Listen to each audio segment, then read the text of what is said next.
Welcome to You Talk Sports. Tonight's game of the night is my Boston Celtics against the Milwaukee Bucks in a preview of the Eastern Conference Finals. This is going to be a great battle. Even though Giannis is not playing, we've seen Dame win games single-handedly for the Bucks before, and this is a game for the Celtics to show and exert their dominance over the Milwaukee Bucks. So here tonight, we will be bringing you the game live with the audio play-by-play. We'll be bringing you all the best highlights, and best of all, we'll be having fan takes on this game. We'll be bringing people up from the audience in YouTube to be here in Zoom live for the watch party. So let's open up the Zoom room right now and welcome some people that are here tonight to enjoy the game with us. The vibe that we go for here on You Talk Sports is as if we were all hanging out in the living room watching the games together. Sports shouldn't be something that isolates you. It should be something that connects you. Sports is one of the greatest ways to connect with people in the world. Everywhere I go, when I travel for my marketing business, I talk sports with whoever I meet. And it's the easiest icebreaker, the easiest way to build a relationship. And that's what we do here at You Talk Sports. So I'm excited for tonight's game. I'm going to be giving you my pre-game take in just a minute, and then I want to hear your pre-game take. But first, let's hear what they had to say on First Take today about this game, because we're still a few minutes away from tip-off. These things never start on time anymore with the NBA. Let's listen in and then go around the horn to get your takes on what to expect tonight. I need some grace here. It's going to be good tonight. What the Bucks is like Boston with you? It's the Celtics. Our analytics give a 34%. I can take a vacation. 34% chance that the Bucks and Celtics will be in the Eastern Conference Finals. By far the most likely conference finals matchup. Jason Tatum is only 26 years old, but he's reached the Eastern Conference Finals 4 times, the NBA Finals once, in his 24 30-point playoff games. Are the third most in Celtics history behind Larry Bird and John Havlicek. So impressive numbers there for Jason Tatum, and I expect we're going to see an impressive game here from him tonight. Jeremiah, what do you expect to see happen in tonight's game? I expect to see a great game tonight. To touch on what First Take had to say, I think that is ignorant. Computers don't have eyeballs. They don't, and that's how they're getting these numbers. A 35% chance. I give these two teams a 75% chance or better to meet the Eastern Conference Finals. Should be a great game. I'm actually going to pick the Bucks tonight in an upset to upset your Celtics. Should be a last-second type game, though. Awesome. Well, I think last I checked, this game was at 10 or 11 points on the spread. In fact, let's have everyone go over to the YouTube chat and put your picks in there. If you need the link, I'll give it to you here. We want to be engaging over in the YouTube chat with our audience there. This show is for you, the audience. While we're here on Zoom hanging out, our role is to entertain you so that when you're home watching the game, you can have a great experience. You can either be in the YouTube chat and talk there if you don't feel like being on camera, or if you want to be in the show. I know I always used to dream of being in the show. That's the opportunity we give you here tonight, is to be in the show. So Jeremiah and Cole and Kerry, we'll hear from you guys next. And but let's go ahead and put in the chat over on YouTube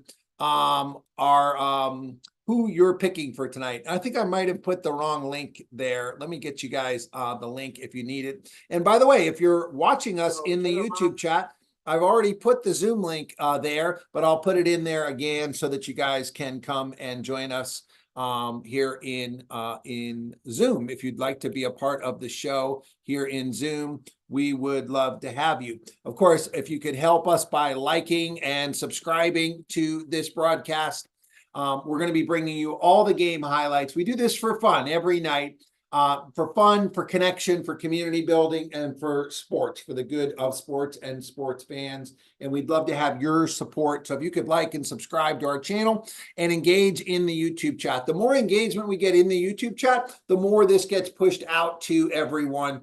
And so we really want to see that you're able to multitask and be able to engage in the YouTube chat as well as be here in Zoom with us, especially for some of you that are here for the audition tonight. We are looking to grow our team because we're looking to expand. I realize with March Madness coming, oh my gosh, there's no way I can be on the air for all these games. So we're going to need a team when the NBA playoffs come in. We're going to need an early shift, a late shift, because we want to enjoy all of that together, having these watch parties covering every game. Each night we're centered around a game. Tonight's main game is the Celtics and the Bucks. We'll also be talking March Madness, and we always talk a little fantasy football here. In fact, tomorrow night we're going to be doing a live draft on Underdog with a $2 million prize pot. If you'd love to join us for that, just again, leave us a comment saying Zoom, and I'll send you the Zoom link. Let's hear next from Cole. Cole, start with telling us where are you from and who's your home teams? Yeah, I hope everyone's doing well. I'm from Indiana, so I'm a diehard Pacers fan. I'm mostly a basketball fan, so it's really just the Pacers for me. I used to be a Steelers fan until things went south with them. Not the biggest Colts fan, but really hope they always do well. But really a big fan of the Pacers right now, and I think we're making the right moves to hopefully make a deep playoff push this year for sure. Yeah, I want to circle back with you later and get some insights on what's happening in Indiana. That team was really surging in the preseason tournament, and I'm not sure what to make of Halliburton this last month. But what do you expect to see in tonight's game, Cole, with the Bucks and the Celtics? Yeah, well, obviously the 10-point spread is quite big. I wouldn't take those points anywhere other than at Boston. No matter who they play against, Boston's always a tough place to play at. No Giannis tonight, so it's going to be interesting to see how Milwaukee can handle that going to Boston. Last time these two teams played, Milwaukee, I think, won by like 33 points in Milwaukee. So I'm looking for Boston to get some revenge tonight and cover the spread with ease tonight. Awesome. We'll put that over in the YouTube chat so we have it documented from everyone, and we keep track of our bets here, and that makes this even more fun. All right, let's hear next from Kerry. Kerry, where are you joining us from, and who are your favorite teams? I am joining you gentlemen from downtown Los Angeles. I'm literally a 10-minute walk to Staples Center, which is what we still call it. We don't call it crypto.com here, not the locals. So I'm from Ohio originally, so the teams that I support college-wise, college football, Ohio State Buckeyes, born and raised in Columbus, Ohio. You're not going to convince me of anything else. But basketball, it's all about the Lakers. It is actually one of the things that drove me out here to Los Angeles. So I am a diehard Laker fan, which is why it is tough to give any love to the Celtics, but you know, you have to be objective and use your eyes and see what's going on. I love that. You know, I'm the same way. I'm originally from Boston, but lived in Tampa for 20 years. I have no problem looking objectively at Larry Bird and Michael and Magic Johnson and saying Magic was way more talented and fun to watch than Larry was. That doesn't mean I won't root for the Boston teams with all my heart and soul. So I totally get you there. What do you expect to see happen in tonight's game, Kerry? In tonight's game, I would not be surprised. You guys are talking about Boston covering. I think they're going to cover quite easily. I think they're motivated. I think they're healthy. And it's the regular season. I think in the postseason, things might be different. But I think for tonight, they'll do what's expected of them. Yeah, Boston at home is always very tough to beat. Let's just look in here on the stat line with what some of the stats say and the injury reports are. I don't think this is right. Everywhere I looked online had this going way up when Giannis was out. Maybe they don't update these in real time on ESPN, but I mean, if you can find this somewhere, that's a steal. Giannis, of course, is out for tonight. Looking at the last 5 games, the Celtics have been hot. You know, it's funny. We covered the games, the Celtics on the show about a week ago, right? We did the game against Cleveland when the Celtics gave up the big lead and lost. And then we had the game against Denver that the Celtics lost. And so it kind of felt like in our community, like, oh, you know, Boston's maybe not there anymore. And then we realized, like, hey, those are 2 great teams. Anybody can beat anybody, and they've been actually rolling here. The Bucks, on the other hand, you know, have been a little up and down. I'm not sure what's going on with Giannis, why he would choose tonight to sit out. Kind of a pussy move.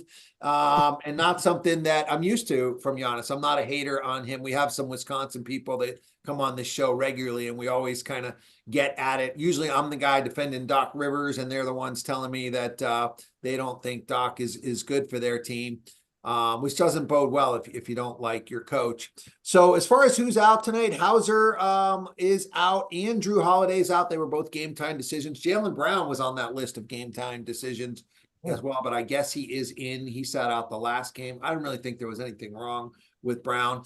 So, and Hauser, you know, a role player off the bench. Holiday obviously is a key starter, and going up against his former team. I think that's one of the big edges the Celtics will have over the Bucks is in the playoffs is Holiday. I think the Bucks never imagined when they traded for Dame and let go of Holiday that somehow he'd wind up back in Boston. They sure didn't want that to happen the way it did happen.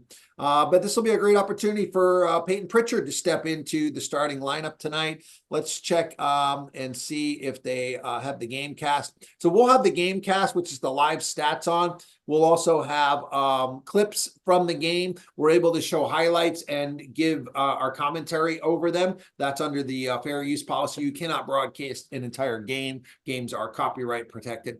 And but we can show clips and we can have the audio. So from time to time, we'll be listening in on the game audio. And we'll also, usually we're watching at home. This experience is designed for us to be watching the game at home, but then kind of having our conversation on it here as we go. So let's get ready for tip-off here. They are just about underway, and Boston has won the tip, and we are underway here right now. And let's hear from Cole as this game gets underway. As an Indiana fan, who are you hoping to see in the playoffs? What's kind of the path that you would ideally like to see play out for you guys? Well, you know what? That's an interesting question because I know that we have a winning record against the Bucks this year, but I mean, I don't want to see them at all in the playoffs. You know, with our star guard Tyrese Halliburton, I obviously don't want to see the Boston Celtics either. With their perimeter defense, I don't think we really match up well with them at all. Really, anyone outside of that, I really don't mind playing anyone. I think playing New York would bring back a rivalry that we haven't seen between the two teams in quite some time. That's really what I want. I would love to see us get a win in New York in the playoffs. And, you know, you see how New York treated Trae Young in the playoffs when he was going at him just a few years back. I would love to see that happen with Tyrese Halliburton. But I think New York is the one I want the most. The one that I think that we can really win a series against would be Orlando. They're a nice young team, but that would be the team of my choice that I would love to see. Cleveland? What about Cleveland? Cleveland's kind of just below Milwaukee for me and just above New York. I think they're sneaky. Yeah. I'm a huge Evan Mobley fan. Obviously, Donovan Mitchell is one of the best shooting guards in the league. But again, we don't have great perimeter defense ourselves. So matching up against a guy like Donovan Mitchell would be worrisome for me. Yeah, good point, sir. I'd love to see that Halliburton versus Donovan Mitchell in a series. I think that Cleveland team is is young and pressing, but yeah, so you'd rather play Cleveland of the top three than the Bucks or the Celtics. You'll have to play one of them eventually. But you know, if you could get New York and then Cleveland, that's probably your best bet for the first two rounds. Let's pop into and hear what's happening in the game here. And then we'll just react live to anything that to your point, is of note. Aggressive. Giannis has played like an MVP this season. Giannis is dominating games. He's aggressive and assertive. And it's obviously been an adjustment. You have two guys who are used to having the ball, being the decision maker. So Dame, it's been up and down for any number of reasons. I'm sure we'll discuss some of that over the course of this game. Lopez from deep, and he drills one. But Lopez shooting 36% from downtown. Gives Milwaukee a 2-point lead. Here's Tatum working against Middleton again. Tatum's been on a heater from deep. There's some evidence. So you got Brook Lopez, is sort of in drop right there. And as soon as Tatum comes off the screen, with Lopez's positioning, he just goes right to the three. Lillard looking for a little get back, couldn't find it. And Tatum over to White, across into the front court. Pulls it back against Lopez. They got a mismatch there with Porzingis And Beasley right over the top. If too little were a picture, that would be it.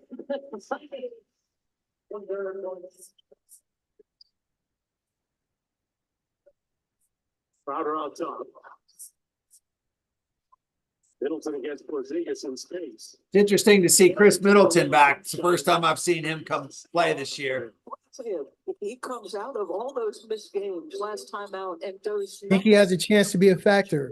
Looks here on that one. He can stay healthy. How many guys come off that Especially with kind of Giannis out tonight. that kind of rhythm? Made it look easy. Off the miss, Crowder over to Lillard. The Bucks handed the Celtics the worst loss of the season in the previous game between these two teams off the Lopez miss. White will bring it up. Tatum rips through, drives it all the way to the steal. It's a good sign when Tatum's starting hot. 5 quick points to start the game. The shots are down this year, but his efficiency is up. Lillard from deep. And Tatum with the rebound.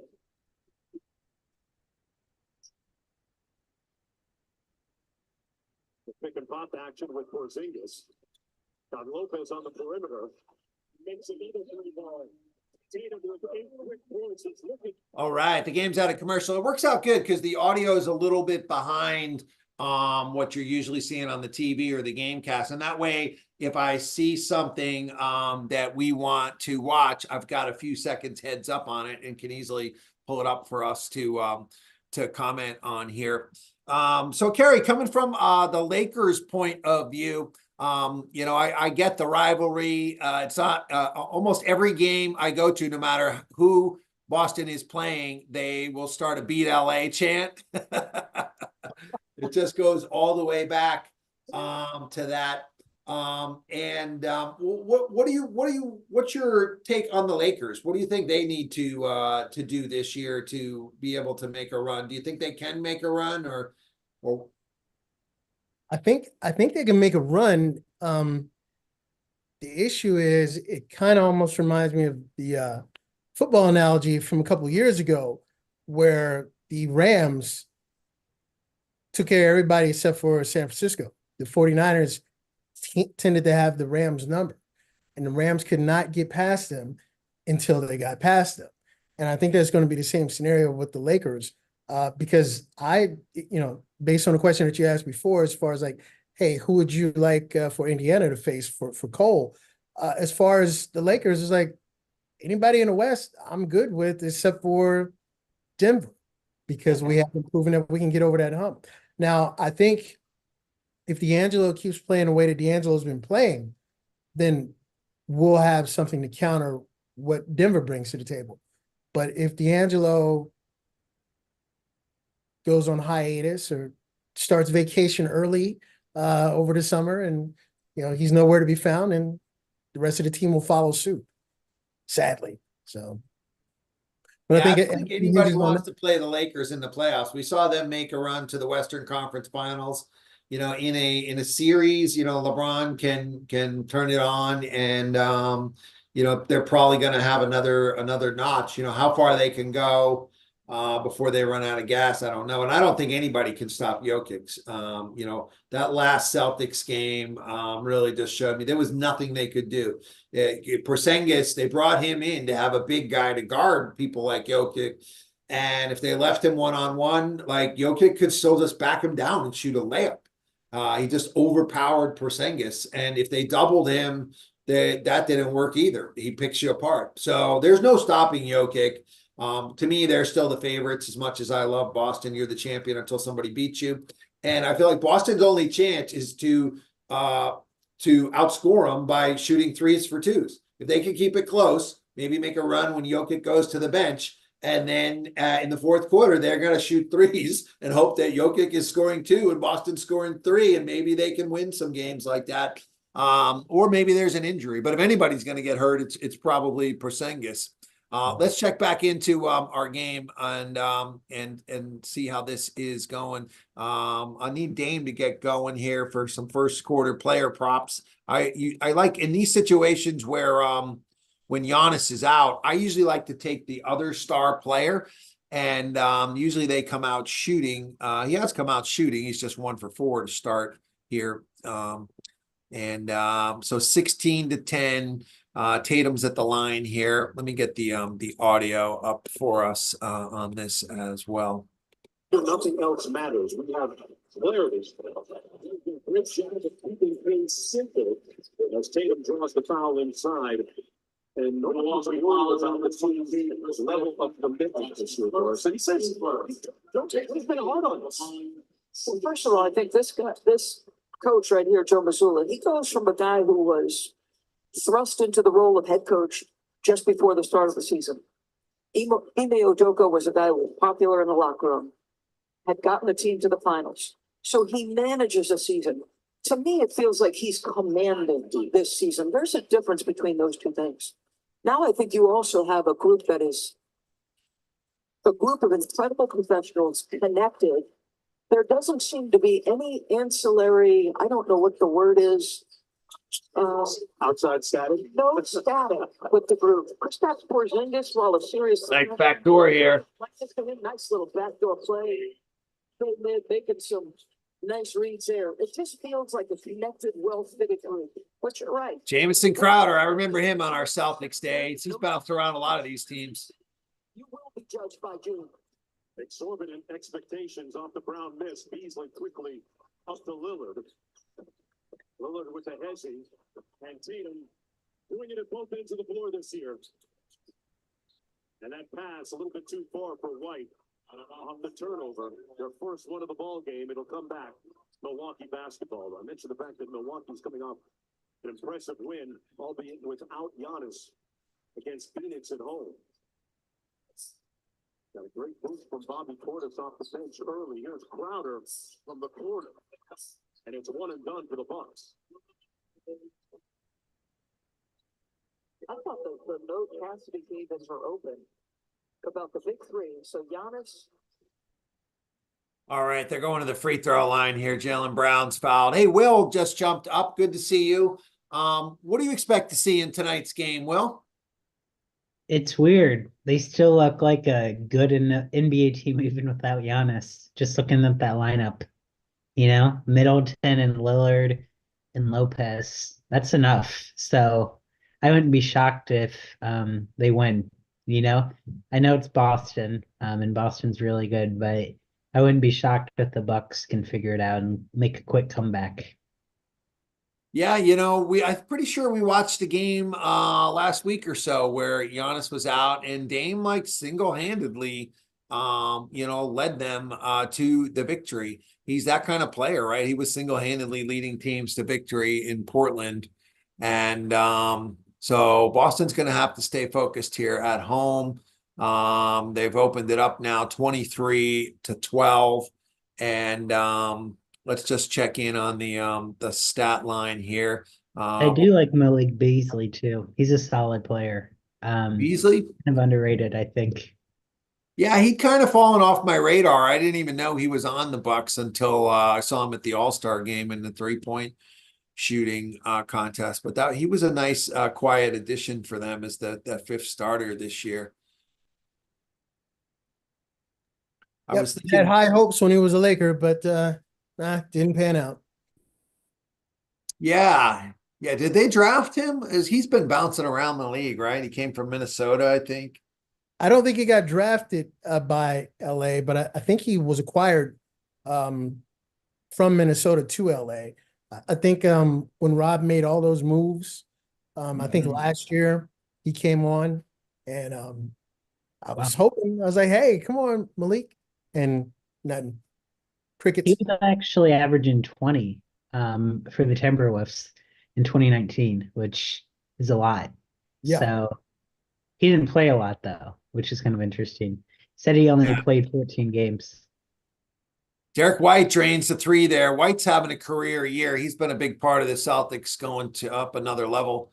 Pritchard's having a career year. He's got 0 out there tonight in the starting role, but they've been a big part of this Celtics team, taking it up a notch. Tatum and Brown, have been good for the past 3 years now, really. They've been at this level. And, of course, bringing in Porzingis and Holiday were have really helped this team. Yeah, I was going to have a fun contest to see if you guys could guess who's on my Celtics shirt tonight. I try to wear a different one for every game. I'm not sure if I've worn this one before. Let's have you guys put in the YouTube chat who you think this shirt might be. And just, I'll give you a little bit of a hint here. Oh, no, it has the name at the top, doesn't it? This shirt goes with the famous Boston saying, "Wicked." Let's see. Yes, there it is. It's wicked. It does say wicked at the top. I was just going to try to show the top, but it was too hard to see. Wicked Smart. Perfect player's name for the Boston team, you know? And he was my favorite player too, man. The guy was a heart and soul. I was so disappointed that we traded him. And yet it's worked out so great. Sometimes, you know, that's how things work out for teams. Well, one of the favorite things we like to do when we have someone new on the show is get the insider hometown scoops here. And we've gotten a lot of good ones from a lot of listeners. Last night was so interesting. We did the March Madness breakdown with David from Houston. He sometimes hops on late night from YouTube, and he watched a lot of Big 12, and he was not picking Houston. And I was like, wow. And he made a really good case why Houston, you know, doesn't have the offensive closers like they had in the past. And I completely changed all my picks because I was looking at the macro level. Like Houston seems like this team that's on the rise. They've been knocking on the door the last 4 years. You know, UConn to repeat, it's really hard to repeat. So just kind of like, you know, looking at the story, I was going with Houston until David gave me some insights on that. And that's what's so great. We get to actually lay eyes on the teams. I found that our bets, our parlays, our picks, like they've all been going way up since we've been doing this because we're actually seeing and in touch with what's really happening here in ways that the people that are setting the odds just can't possibly watch every game. And part of the advantage we get is getting these hometown takes. So love to hear from Cole. You know, you've probably seen a lot more Pacers than we have. You know, what's going on with Halliburton and what else can you tell us about Indiana sports, maybe, you know, even in football that are just some insider tips that or, you know, news that the rest of the mainstream world, you know, doesn't know about. Yeah, I would say it's exciting times right now for Indiana sports. For as long as I can remember, Indiana's kind of in this neutral zone where we can't win a title and we're not in a rebuild scenario. So we're kind of just stuck in the middle of the pack and being forgotten about. And ever since we got Tyrese Halliburton, you know, it's kind of made us believe that we have a chance to at least compete in the playoffs. Now, compete for a championship, we're probably still leaps and steps behind, but you know, we can at least look forward to playoff-like atmospheres in Gainbridge Fieldhouse. And ever since we got Tyrese Halliburton, we haven't really made a bad move. I think 2 years ago, our draft class was Benedict Mathurin, Andrew Nemhard, two guys that have both been playing a lot of minutes for us.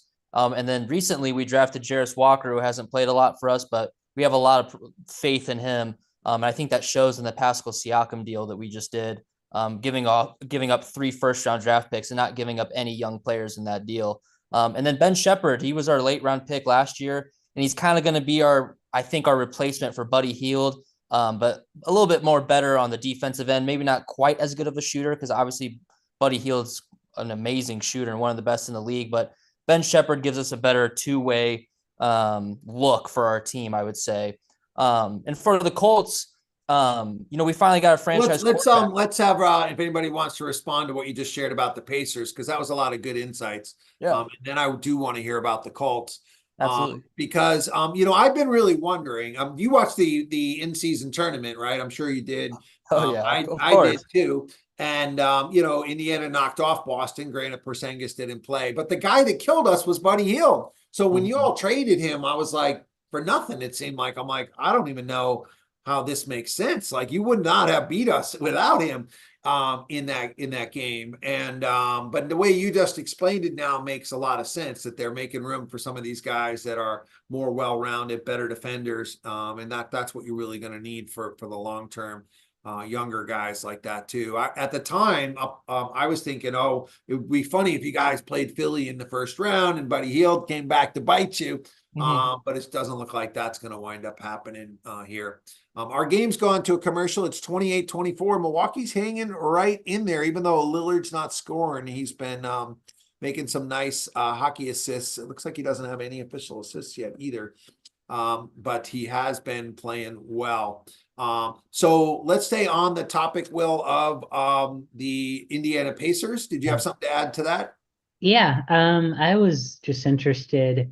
I've always been a Miles Turner fan, and I mean the Siakam trade was a big deal, but I was just interested to see if they could kind of jump some people after the Siakam trade, and I'm looking now to see if they've jumped anyone. Do you think they've jumped anyone in the standings, or have they kind of stayed the same? We recently went from like 7th and 8th up to the 6th spot. I think 3 to 8 is very, very close. So, I mean, every single night, the standings could change for sure. Miles Turner is a great player, severely underpaid, I think, in today's market. I mean, if you like anything that Rudy Gobert offers, I think you should really like what Miles Turner offers. I think he offers more flexibility on defense. I know that Rudy's really good at the rim, but so's Miles, and he moves more like a 4 than he does a 5. Can stretch the floor obviously really well. He just doesn't get rebounds very well. And for a team like us, our interior defense and our rebounding is bottom of the league, and that's probably the reason why we can't compete against teams like Boston, Philly when they're healthy with Embiid, and even Cleveland and obviously Milwaukee as well. Do you like how they use Siakam? I love Siakam. Going into the draft, Jarris Walker was our first pick, and he's a 6'8" power forward, a little undersized at the 4, but pretty solid defensively. We just had such a gaping hole at our 4 spot. Miles Turner obviously is our 5, but after that we have guys like Jalen Smith, Isaiah Jackson, 2 bigs that just haven't really panned out, find their way in the rotation, behind Miles Turner. So it was kind of obvious that we were going to make a move by the deadline. The closer that we got to the deadline, kind of piggybacking off what we said about Buddy, we didn't give him an extension at all in the beginning in the season. So the closer you get to the deadline without a deal for him, it just got more and more likely that we were going to move him. And so the fact that he was on the last year of his contract, we couldn't really get anything for him. By the time, January rolls around, what are you going to get for a guy with an expiring contract? You don't know if he's going to resign, with Philly after this year. But obviously you said that against Boston, he did really well. We forced him to be a defender, and for our team, we don't have a defender. We're lucky that Aaron Nesmith, former Celtic over there, he's really stepped up for us as a perimeter defender. And outside of that, we're trying to figure it out after that. Pascal, Nemhard, Shepard have shown flashes that they can do that, but we don't have a guy consistently night in, night out that can defend the best player on the other team. We forced Buddy Hield to do that, and he was terrible at it. Not a good defender. We put him on Tatum, it's a wrap. We put him on Dame, it's a wrap. Obviously, he can't guard Giannis. So, we weren't going to extend him, and, acquiring Pascal at the deadline, we need to focus on extending him, and letting go of Bruce Brown and Buddy Hield just frees up the cap space to get Pascal this offseason. It's funny you mentioned Nesmith. I lost track of how he made his way to the Pacers, but the Celtics drafted him. He was a great scorer, and I was excited about getting him here. And then they said he was going to be this defensive player, and he was awful with Boston. Like literally, for some reason he was in at the end of a game. Maybe somebody had fouled out or we had an injury. And it was against Dallas, and it was the end of the game. And of course, Luka was going to take the game-winning shot. They put a pick and roll, wind up with Luka on Naismith, and he just let Luka shoot the game-winning shot. I'm like, what are you doing? You got to guard Luka. Come on, man. And then I feel like he was gone shortly after that. It's funny because even watching him right now, me and my buddies, when we watch him play, we say he has crackhead energy because he can't stop but just be in a full-out sprint and go mode the entire game. So he gets in foul trouble quite often for us, and it's really because his IQ just seems so silly, but he's trying his hardest. And here in Indiana, all we care about is, you giving everything you got every game. Well, yeah, he does give that. But it's just funny to me on all the television analysts when they talk about Indiana and how all these guys are stepping up, they'll list Naismith. It's like one of the guys Indiana's excited about. I'm like, wow, that's like how, one person's trash can be another person's, beautiful prize there. All right, let's check in on our game. And then when we break for the first quarter here, we're going to talk some football. We'll circle back to the Colts. I want to hear from Kerry. Will, I want to see if you have any insights into what's going on with Cleveland. They signed a running back today. So we're going to talk some NFL coming up here, but let's see if what happens to close out the quarters. Great teams always close out the quarters with a bucket. Would love to see the Celtics get one here. And of course they've got it. They're going to hold it out for the last shot here. Let's pull up the audio on this last shot. This is a little behind us. Supporting his players to get back. Tatum on Portis. Stare down 3. And here's Lillard. Beverly picked up by Fuller. They're out the side. Portis had it knocked away. Good defense again by Jason Tatum. Tillman cross court skip past White. Here comes Lillard. Boston has already attempted 14 3-pointers. Yeah, they had a foul to give there. So a little quick math tells me that's what, 56. They're on pace for 56. I don't think Joe Mazzulla would object. Their offense is on pace to set a historic high. 3 seconds to go for Lillard. That's short, out of bounds, and then I'll do it for the first 12 minutes. Scott Foster is going to blow the whistle and say, hold on here. See if the ball went out of bounds. All right. So we are at the end of the first quarter. Boston is up by 5. About halfway to that spread we're expecting them to hit. And hopefully this one comes down to the fourth quarter. Almost all the games we've been covering have been exciting to watch. And I'm expecting this one to be too. Let's continue with a little bit of football talk. We'll hear from Cole and on the Colts and Will on the Browns. But let's hear next from Kerry. So you said in terms of NFL, who's is it the Ohio teams you follow, or who's your NFL team, or you're just Ohio State? I'm just Ohio State. To be honest with you, regarding NFL, I have no team. I know that sounds odd, but what I started to realize as a kid, there were times when there were teams that I followed and they lost, and it made me upset. That's how I knew I was a fan. And then I would jump to another team and I'm like, oh, okay, well, I support that team now. It lost and, I wasn't upset. And that's how I realized, like, I'm not really a fan then. Because when you're a fan, and this is why I can easily say, it's like I'm a huge Laker fan and a huge Ohio State fan. Because anytime that they lose, even the Lakers lost a couple of nights ago against Golden State, I was just distraught, like, oh, guys, you could have won that game. But with football, I can go to any sports bar, sit down with any set of fans, and sit and watch the game. And I don't know, it's just that. As a fan, they always want you, root for us. And I'm like, but this guy sucks. So it's like, I'll try and say it nicely, but it's like, you might have a shot. You might. So there's a bar here in downtown, and the manager is a huge Lions fan.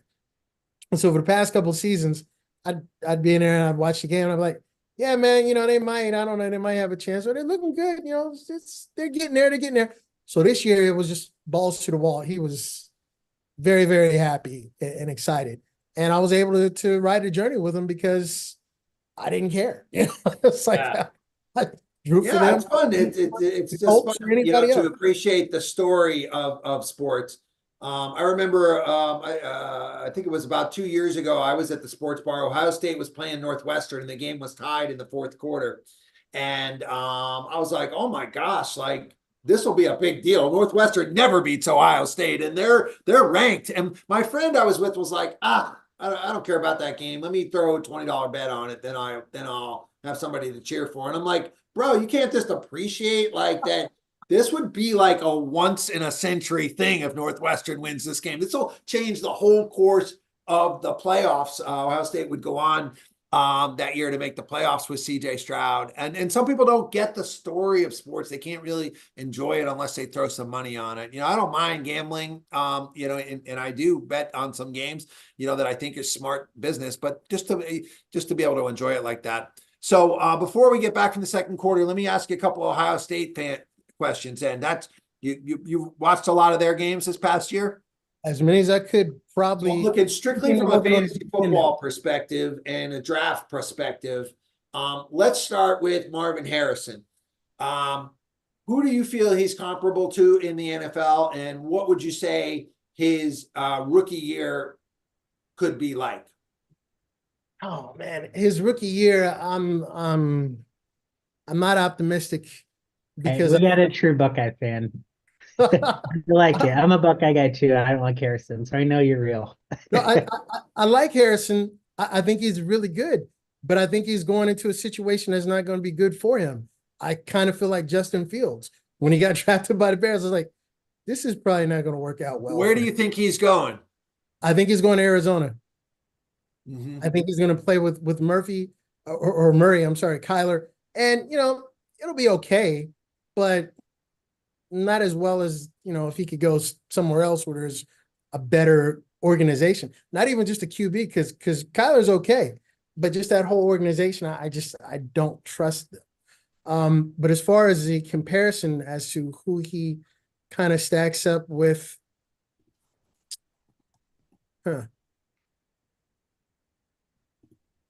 it's not. It's hard to say. I might have to think about that one because he's fast, but he's not a burner. Yeah. If anybody else has a take on Harrison, go ahead and use the Zoom raise of hand. I'm going to kind of jump in on some things. So yeah, I agree. Arizona is an organization that is in disarray. Usually things go wrong for these types of teams. And I still think there's a 30% chance he could wind up in New England, which is even worse for his prospects. They don't have a quarterback.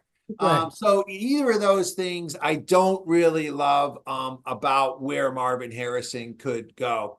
I'm going to take takes from Jeremiah and Cole, and then I want to come back with you, Kerry, if you have any sleepers for us from Ohio State that you think will be great NFL players. Jeremiah, what's your thoughts on Marvin Harrison? I personally, as someone who watches Ohio State a lot as well, because I hope they lose every game they play, go blue. I think he's going to be great, though. I think he's going to be exceptional. In a few games I did catch him in. I think he's going to be the best receiver in the draft. I think in Arizona he can make some noise. You're right. In New England, I don't like that at all.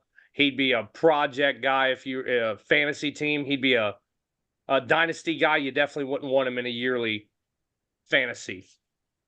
Yeah, I would agree with that. Cole, what's your take on Marvin Harrison? Yeah, I think he's interesting because he's kind of in the same boat as Caleb Williams in terms of, 2 years ago, we knew that he was going to be a top 5 draft pick once he entered the draft, right? So I think it's interesting for this year's draft because I think it's inevitable that he's going to go to the Cardinals. From what I've been reading, the Chargers are at 5 and they just got rid of all their receivers. If I'm Harbaugh, you talk all this noise about Justin Herbert and how good he is. Well, why don't you go get him a weapon and, go up a pick and try to get him? Now I can understand, Odunze is really good. Malik Neighbors are really good. And you can see the Chargers trading back to get one of those guys and maybe another pick in return. But why, if you're the Chargers, why would you not go out and get a receiver after you just got rid of Keenan Allen and Mike Williams? You just signed Herbert to a long deal. Why not get the next great receiver this league is going to see and just give Herbert a weapon for the next 4 to 7 years? I'm high on Marvin. I view football in a fantasy football lens, so I'm praying that he goes somewhere other than the Cardinals.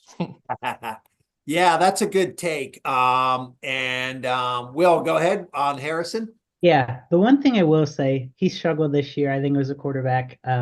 Last year, I think he was the best. 2 years ago with CJ, he was the best guy out there, and they had NFL guys and Smith, Njoku, and I think Garrett Wilson and Olave. I think all 4 of them played together at one point, and he was the most talented of all of them. So I think that's one advantage. Well, I mean, I don't know if that's, I guess I think that's somewhat open to debate who was the most talented of all of them, but that's definitely when he burst onto the scene. And that's my first critique of Marvin Harrison, is that I think we all underrated how great CJ Stroud is. Look what he did in the NFL's rookie season here, right? So now I look back on his Ohio State career with a whole different lens. The guy that I saw dominate for Ohio State during CJ Stroud's career was JSN. JSN blew Harrison away. And then he got hurt the second year there. And I'd love to get Kerry's take if you watched a lot of these games. JSN went to the pros and has had a pretty average rookie year. And JSN, to me, was better at Ohio State than Harrison was. And I think maybe CJ Stroud is just like making these guys look great. Now, I'm not saying he won't be, a first round pick, but to say that this guy is going to be the next Justin Jefferson, I think is a little bit there. That's my number one take. Number two is his frame. He is skinny. He is really skinny. And that does not bode well for taking hits. His yards after catch is not good. He does not break tackles. He goes down as soon as you get to him. And that's also not typically the prototype of the dominant NFL wide receiver. I think, DK Metcalf and these guys that are just beasts out there, right? And he's nothing like that at all. If I was to think of an NFL player he'd be similar to, he reminds me kind of AJ Green, who had, a Pro Bowl career, borderline Hall of Fame career, was probably one of the 5 best receivers throughout most of his career. That's who I think Harrison could ascend to. And it's interesting that Cole mentioned the Chargers. If we look at Harrison's stats, his stats, like Malik Neighbors had superior stats than him across the board in every category this past year. And, 1,200 yards, 14 touchdowns. Granted, this is playing against Big Ten defense and with a mediocre quarterback this year, but Neighbors may turn out to be the better, the better receiver. And Odunze is the bigger guy who has kind of that prototypical health. I think you can't go wrong with any of those three. I have no problem with them getting drafted where they are, slotted for 4, 5, and 6 in the in real life NFL draft. My big problem is where he's going in fantasy. Now, this is the ADP on Underdog, and Marvin Harrison right now is the number 10 receiver. He's going on the board at the beginning of the second round.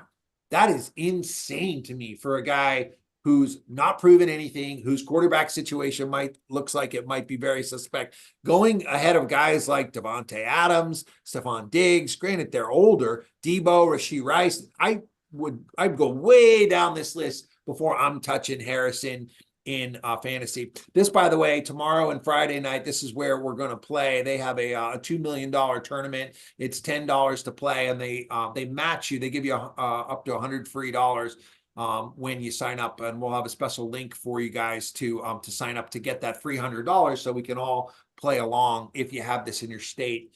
If not, we'll be having commentary on all the picks from everyone as well. But that, to me, that's where Harrison is just way overrated. Kerry, what's your thoughts on JSN? What is he going to, here's another thing that worries me. Seattle brought back Tyler Lockett. I thought they'd be done with Lockett. JSN would step into the number 2 spot. To me, it's a bad sign they kept Lockett. His rookie year was a bad sign. What do you think JSN is going to do this year, Kerry? I hope JSN will have a better year this year. I think part of that may depend on who ends up being a quarterback. I don't know if the Seattle team is going to end up taking another quarterback or not. I know, they signed Locke, but that doesn't mean that they'll stay with them. I mean, teams take 3 quarterbacks all the time. I don't know if they would end up taking Penix. I think if ultimately they end up getting Penix some kind of way, I think that would help his potential situation. JSN is very good. I can recall, because you were going back to the Ohio State days, I wanted to let you know that Rose Bowl where they set the records. When CJ was there and JSN was there, I was there too. And I was sweating bullets on that Utah team. It was like there was zero defense. And I was like, hey, are we going to pull this out or not? And JSN just killed it. And if you recall, the other two wideouts that they had at the time had sat out. Garrett Wilson and Olave had sat out because it was their senior year. So I was like, okay, it's JSN and Harrison. What are we going to do? And they stepped the hell up. And so, yeah, it was at that time that we all realized that he was a baller. But then he got injured, and now he's got his first year in the NFL, and it was okay. But I think he's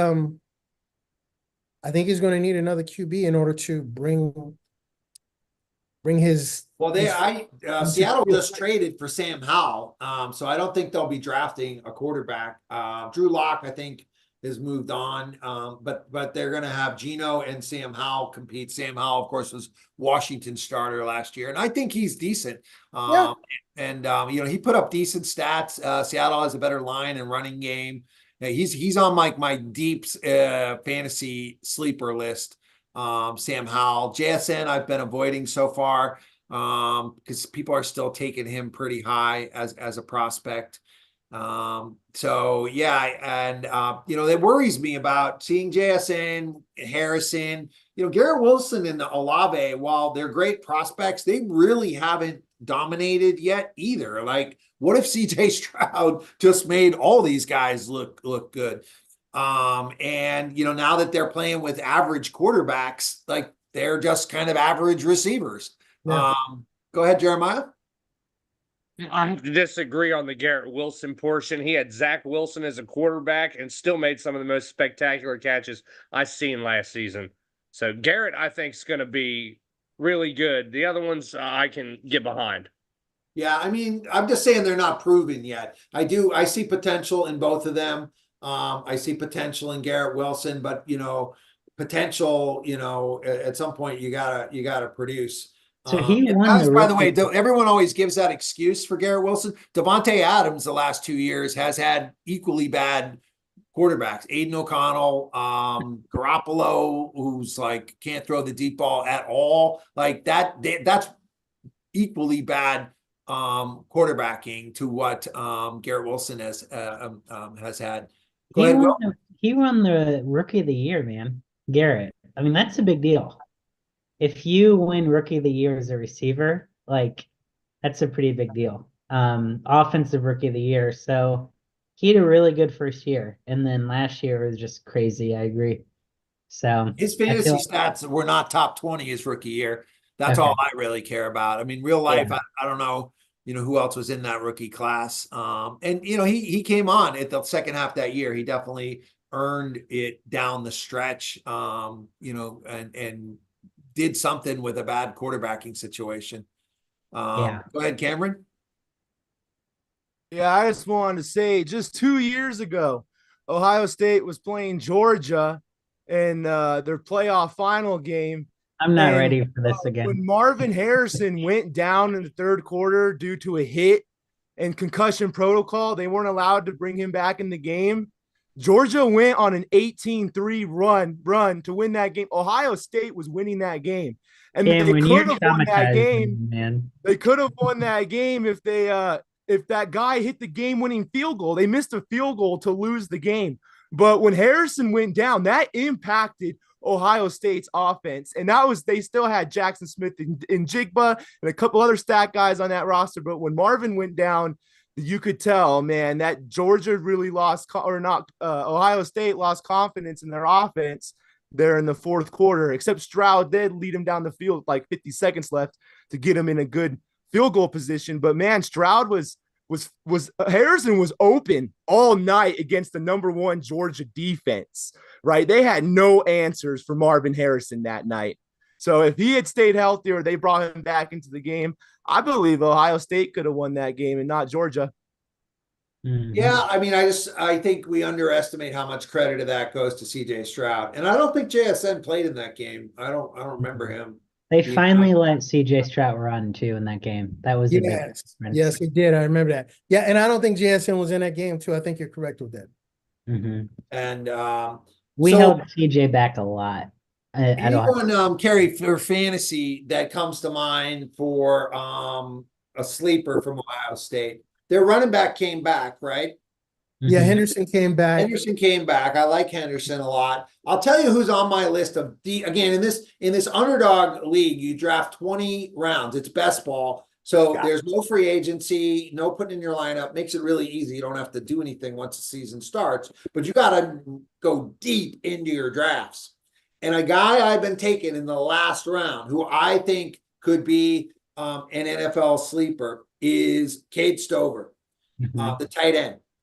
That guy, I only watched Ohio State 2 games this year against Penn State. Stover was making as many big plays as Harrison was, and then in the Michigan game, and Stover had catches there. Like that guy, he's only been playing tight end for I think a year or two. I think he's a converted defensive end. I was reading about him, Right. but he came up big in that Penn State game. You think he can play in the NFL, Kerry? I do. I do. Based off of what I saw at Ohio State, yeah, he was impressive most times that he was out on the field. He made it so that Harrison had less coverage on him because he was like, hey, or we can cover Harrison, or we can like leave Stover open on going down the middle, and that was going to be detrimental too. So yeah, he was a problem. He was definitely a problem for defenses. So I think that's a good look, particularly as a sleeper. I don't know that a lot of people know about him, but I think it also depends on where he ends up going too. But Mhm. Yeah, exactly. Exactly. that Our could game, they're almost up 20 here. That's why we've been spending a little more time on football here with our game. But let's also hop over into the chat here and just see if we have anyone chiming in on yeah, that Grambling Montana State game. What's going on in that right now? Let me check. Grambling State just took the lead. Montana State had a 10-point lead. I look up Grambling State's back up 2. I believe it's a 4-point game, Grambling State right now. It's at commercial. Grambling State is up by 4. They were the underdogs by quite a bit in that game, right? Yep. Wow, this believe March so. Madness has been pretty crazy start here to it. I'm excited to see where things go. And these are just the playoff games here, except for Virginia's embarrassment of the whole ACC and selection committee for that performance yesterday. But let's have just to get the chat going here and want to make sure that everyone has filled out our March Madness bracket. I'm going to put the link to our March Madness tournament in the chat there. And let's have everyone who's here on Zoom put into the YouTube chat who is the underdog, so the lower seed, and you can't use 8 9s. Give us a 10 seed or better that you think has the best chance of winning this weekend. A 10 seed or better that you like to win this weekend. I'm just curious to get everyone's sleeper picks on this, and I'm going to pull out that link to our tournament. We did have over $1,000 in prizes donated from our sponsors. They're not cash prizes; they're prizes, but still, it's free to play. And we've got some great prizes that we are giving away. And so I'll get the link to put that in here. If you're watching us on the replay, you're welcome to join us and play in the tournament. And if you'd like to join us live on Zoom for a future game or during the tournament, just comment saying Zoom and we'll drop you the Zoom link. We're going to be having a watch party every night at 9 p.m. Eastern tomorrow and Friday. Here's the link to join the pool. But tomorrow and Friday, we'll be getting together to watch the games, and we're going to be doing our live fantasy football drafts on those nights. So that's going to be a lot of fun. Let's just hop over here to YouTube and just see what you guys are picking here. So we've got James Madison. Ooh, James Madison, I was gonna pick, and then until they drew with Wisconsin. I think that's such a tough game. McNeese has a really tough game too. Yeah, James Madison, a lot of us wanted to pick them. New Mexico, definitely a lot of people riding New Mexico. I'm with you guys. I loved seeing that run they had in the Mountain West tournament. I watched them beat San Diego State. I have New Mexico going all the way through to play Carolina in the final 8. So I'm with you guys in that one as well. I'm going to go with, I think a team that to me is susceptible is Alabama. So I'm going to go with Charleston as another deep sleeper pick here from me that I'll put there. So we've got everybody's picks on record. Did we get one from everybody, from Cole and from Kerry and Will and Cameron and Jeremiah? Awesome. All right. So our game's closing in on halftime right now. And if it gets close or there's any good highlights, we will be bringing you those. But I'm enjoying getting this insider scoops. It was great hearing behind the scenes of Ohio State. And I'm sure you've got some funny stories from, over the years, Ohio State and LA fans that I want to hear as well. We love getting the best fan kind of memories and sharing a good laugh. But I want to circle back to Cole and talk about the Indianapolis Colts. What's your take from a fantasy perspective on the Colts roster? Yeah, let me just start by saying it ticks me off we have to talk about CJ Stroud, because once upon a time, we were dreaming of CJ dropping to 4. There was a lot of hype behind Anthony Richardson going into the draft. A lot of comparisons to Jalen Hurts, Cam Newton. Will he go number 2? I think it was always kind of set in stone that Bryce Young was going to go 1. But, once upon a time, we thought Stroud was a Colt, but that goes beside the point. We hire Shane Steichen. I think he's an absolute guy, OC from Philadelphia. Obviously coached Jalen Hurts when he had his first breakout year with Philadelphia. And Anthony Richardson kind of fills in that role perfectly. I mean, he's built just like Jalen Hurts. The only problem I have with our offense is our receivers. Michael Pittman's a great big target. I think he's most comparable to Mike Evans, just someone that you can throw it up to and he'll go up and get it. Yeah, let's circle in. Let's do one player at a time here. Let's start with Richardson. So sure. Would you draft Richardson for your fantasy team this year, and why or why not? Yeah, I absolutely would. I did underdog drafts this past season. I think he was QB 10 or 11, which I think that was very high going into the year last year, but he's going number 5 right now. That to me is insane. That is insane. A top 5. He's not a top 5 quarterback in the league for fantasy. And he's such a huge injury risk. I don't take guys. My whole strategy in fantasy is to take the guys that will not get injured and then to beat you with my sleepers. Because I want, when I play you head to head, I want to be able to rely on my first 4-round picks guys being out there. They don't need to be the best. That's to me a gambler's move to take a guy like Anthony Richardson. And I don't even think it's a good bet, but I want to hear so you would take him. What makes you think he's good for your fantasy? I now that I know that he's QB5, I certainly would not take him there. But, last year at QB10, I did get my fair percentage of him at QB10. I think that's a steal. The only way that I would defend taking him at QB5 is you see what Jalen Hurts has done in that similar offense. He had 13, 14 rushing touchdowns. That's with the tush push, though. That's fine. And Shane Steichen will push your tush into the end zone as well. You know what I'm saying? So I think, especially in fantasy, you'll know this, that touchdowns are touchdowns, especially in a league where QBs that can run are going to be ranked higher strictly just because they can give you 500, 600 yards in a season. I can understand why he would be ranked that high. I think if you're drafting him at QB5, you're drafting him at the ceiling that you're going to get him at. I think at best he's going to be a QB5, but I'm certainly not taking him at that price. So I look at him like, let's compare him to Justin Fields. Justin Fields' best year was not last year, 2022.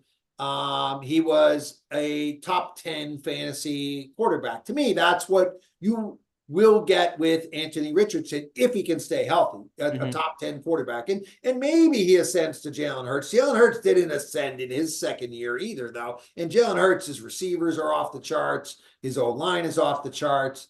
So to me, he's way too big an injury risk to draft at all at any point in the draft. He's on my do not draft list, along with Saquon Barkley, along with a lot of guys that other people love that I just do not touch. What about Jonathan Taylor? Where Jonathan Taylor in the first 2 rounds, would you take him if he's there on the board for you in the second round? Are you taking him? It's tough to say because it really all depends on the running backs that he's ranked around. I don't know the rankings right now off the top of my head, but I can see him going at the back end of the second round. And, he's certainly going to get the ball. I don't think it's the touches that are a concern. It's all going to fall on, Anthony Richardson. Is he going to be able to throw the ball at a high rate? Is he going to get his completion percentage up? I know it wasn't very good this past year. I remember we played the Rams, and I think he was like 13 for 35 in a game. So as long as he's accurate with the pass, I think that Jonathan Taylor could be good. I do think I would take Gibbs over him looking at it right now. Kieran Williams, obviously. I know you just said Saquon's suspect, but yeah, let's move the list up here. I'll put JT at the top. Is there any? I would not take JT over anybody else who's on this list right here. Yeah, I would take him over Rashad White, perhaps. I think maybe Devon A-Chain, you could argue, but Jacobs, Etienne, Henry, I'm taking those guys over Jonathan Taylor every day. Yeah, and those guys are all going in the third round. JT's going at the top of the second round. Yeah. Again, to me, insanity. And swing for the fences. People remember two years ago, it was actually 3 years ago, he was the number 1 player in all of fantasy, right? But he's not that guy anymore. That was 2021. 2022, he was injured. I know, I had him that year. He was not good. He was hurt. He's had so many carries. I saw a really interesting breakdown where they showed his usage going back to Wisconsin. And they said, like, the Colts were using this against him as part of their salary negotiation is look at all the carries you've had. I've never seen where they drag up your carries in college and use that against you, but it is wear and tear on his body. To me, he is huge injury risk, both from his bruising style, from his injury history. But the biggest reason I would not take him is that Anthony Richardson, like we just talked about, is going to run in a lot of those goal line carries. And those are all touchdowns that Taylor is going to lose. Yeah. I don't see Taylor being the player he once was. To me, that's another swing for the fences. If you don't know any fantasy sleepers, then you got to gamble on your first round picks. And maybe you hit on a few of these guys and you win your league somehow. Right. And to some degree, it's all gambling, right? McCaffrey used to always get hurt and now he doesn't anymore. Cam, what's your take on Richardson or Taylor? Yeah, so for me, obviously injuries are the risk, right, with these kinds of players. But you know what? For me, the risk is well worth the reward. Okay, if these guys are healthy, Richardson did awesome last year in just his 3 starts. He averaged 23.1 fantasy points. And yeah, they all came from rushing touchdowns. But you know what? That's what you're going to get with the running style quarterbacks. That's what makes these Lamar Jacksons, the AJs, even the Bryce Youngs, right? He can get out the pocket a little bit, and he should definitely have a better this year in fantasy. I don't expect him to be the best, but I really like Anthony Richardson. I think he'll be healthy. I don't expect him to be healthy for a full season, but the games that he is healthy for, I think he's going to do pretty good. Same thing with Jonathan Taylor. He's running behind a great line. Quentin Nelson's literally the best guard in the league behind Zach Martin, I think, of the Cowboys. If you got a healthy Martin and a healthy Colts O-line and maybe one of these rookies on the line can break out and have a good season, I like both these guys. I would take both of them in my fantasy team. And if for some reason you got these guys on your fantasy team, I know who to dial a trade up with. Well, I would never take them. So that's not going to happen at all. All right, let's hear from and by the way, people that like him, like Cam, I hope you're playing with us tomorrow night because we can't all like the same players here. So it's good that we don't agree on this. Jeremiah, what's your take on Jonathan Taylor, Anthony Richardson? Same thing. I don't like either one of those at their draft position right now. I think both of them are a little too high for my liking. I do think the Colts might be competitive in that AFC South division. It's a 3-team race. Tennessee's going nowhere, but I don't see either one of those two guys as top 10 at their position in fantasy. Yeah. Yeah, and they're both going top 5. So let's move next to the Colts receivers. So Cole mentioned Michael Pittman. In real life, I think Michael Pittman is solid. He's a 1. He's a beast out there. What's your take on him? And so if these are the guys that are on the board, I'll take from Pittman down. Are you taking Pittman for sure over everybody who's down here? Cole? I think it's really interesting. I'm definitely taking Pittman over Neighbors. I mean, Neighbors is a rookie, so we don't really know what he's going to do, especially if he gets drafted to the Giants. So I'm not touching the Giants. Yeah. Waddle's injury prone. I'll say this about Pittman. Pittman could potentially get more targets than any of these guys on the list. Cooper Kupp is extremely interesting at 40. That's crazy. Keenan Allen's also very interesting, but Shane Steichen's going to give his best players the ball. Especially in a format like this with underdog, I think it's also important to note that, you're starting 3 receivers every single week. So that's why I'm not too high on Jonathan Taylor, because I'm moving receivers up on my list just a little bit more because of that. But, Tank Dell, I'm taking over him. DK, I'm taking over him. Smith is probably where I would draw the line. I'm not going to take Smith over. So Pittman, I like Pittman in real life, like I said, but his fantasy numbers have never been good. Never been, they're always top 20, but never been, he's never cracked the 200 window at all. So to me, that's kind of a ceiling for what this guy's going to do in his career. And this is a run first quarterback. This is not going to be a quarterback that's going to run more. And I think Josh Downs is pretty good. I think, Josh Downs is from North Carolina. And I think he's a big part of what's made Drake May's legend, because Drake May had a great junior year and a very disappointing senior year after Josh Downs left.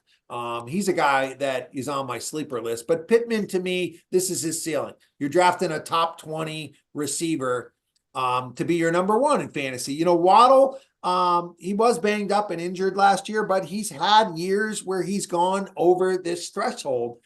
He's had that potential, and he was a top 3 pick.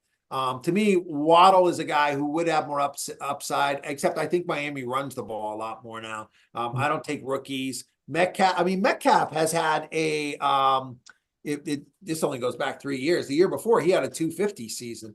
So Metcalf has been there before. I look to see what players have produced, not necessarily last year. You can't draft fantasy by last year, but what players have produced in their year. T. Higgins is another guy we've talked a lot about on here with Jeremiah and the Bengals. Like he's never had a great fantasy year either. And so I don't understand why he was getting picked at like the 2nd round last year. And, just because he's, there with Burrow. I don't see him as a number 1 receiver. That's why nobody wants to trade for him. We talked about Pittman. What about the tight end? Do they use a tight end at all? Who is their tight end? We rotate like 3 different tight ends. I think there's a chance that we go after Brock Bowers if he falls to us. I think that would make a lot of sense, but if you're drafting a Colts tight end, I think you need to just burn your money. But I wanted to add one thing is that, Anthony Richardson, you're pretty much drafting all these guys at their ceiling, expecting him to ball out. But, we just signed Joe Flacco, and Joe Flacco was the quarterback for the Browns for a little bit, and Amari Cooper popped off with Joe Flacco at quarterback. And I think you can see something similar to Michael Pittman. Flacco loves to chuck the ball down there. And I think that Michael Pittman is more than a perfect, target for Flacco. Now, betting for that to happen is disgusting, especially as a Colts fan, because we want Anthony Richardson to be that person. But, I don't think that Pittman is a bad option. I do think that you're drafting him at his ceiling at that range, though, for sure. Mm-hmm. Yeah, bringing up Flacco is a perfect segue into us talking about Cleveland. We have Will here, who is a Cleveland fan. Will, what's your take on Flacco? You think that he kind of had lightning in a bottle last year with the Browns, or if he needs to fill in for Indy, where he's now the backup, you think that he can be productive and lead them to the playoffs? He's a risk taker, He is he's a gunslinging, risk-taking quarterback, and it's either going to work or it's not going to work.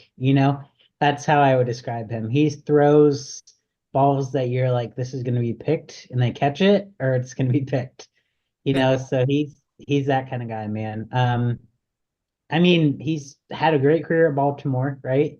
Like he won Super Bowls with them, so I think he can come in for a few games and be solid. He's hard to prepare for, I think.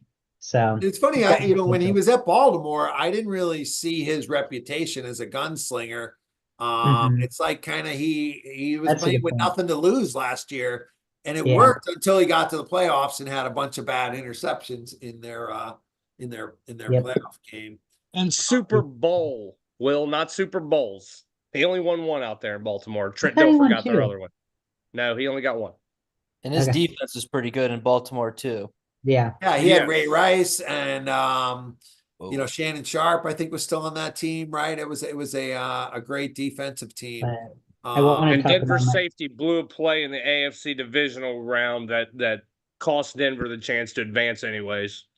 I honestly considered him a game manager who made a few clutch drives in the playoffs, like a game manager who came up clutch. I didn't really think of him as like a Brett Favre style gunslinger, but that is No, how he but he played had- last year. He yeah. played had best a in the rocket. playoffs. He had a great long arm, especially in his prime in Baltimore. That's Seeing him why I twice a like year. Penix a lot, but we don't have to go into it. But that's part of the reason why I think Penix is going to be really well. He's kind of a gunslinger, going to throw those crazy passes, that kind of stuff. That's why I like him, but I don't want to get into that. Yeah, Yeah. I'm a Penix fan too.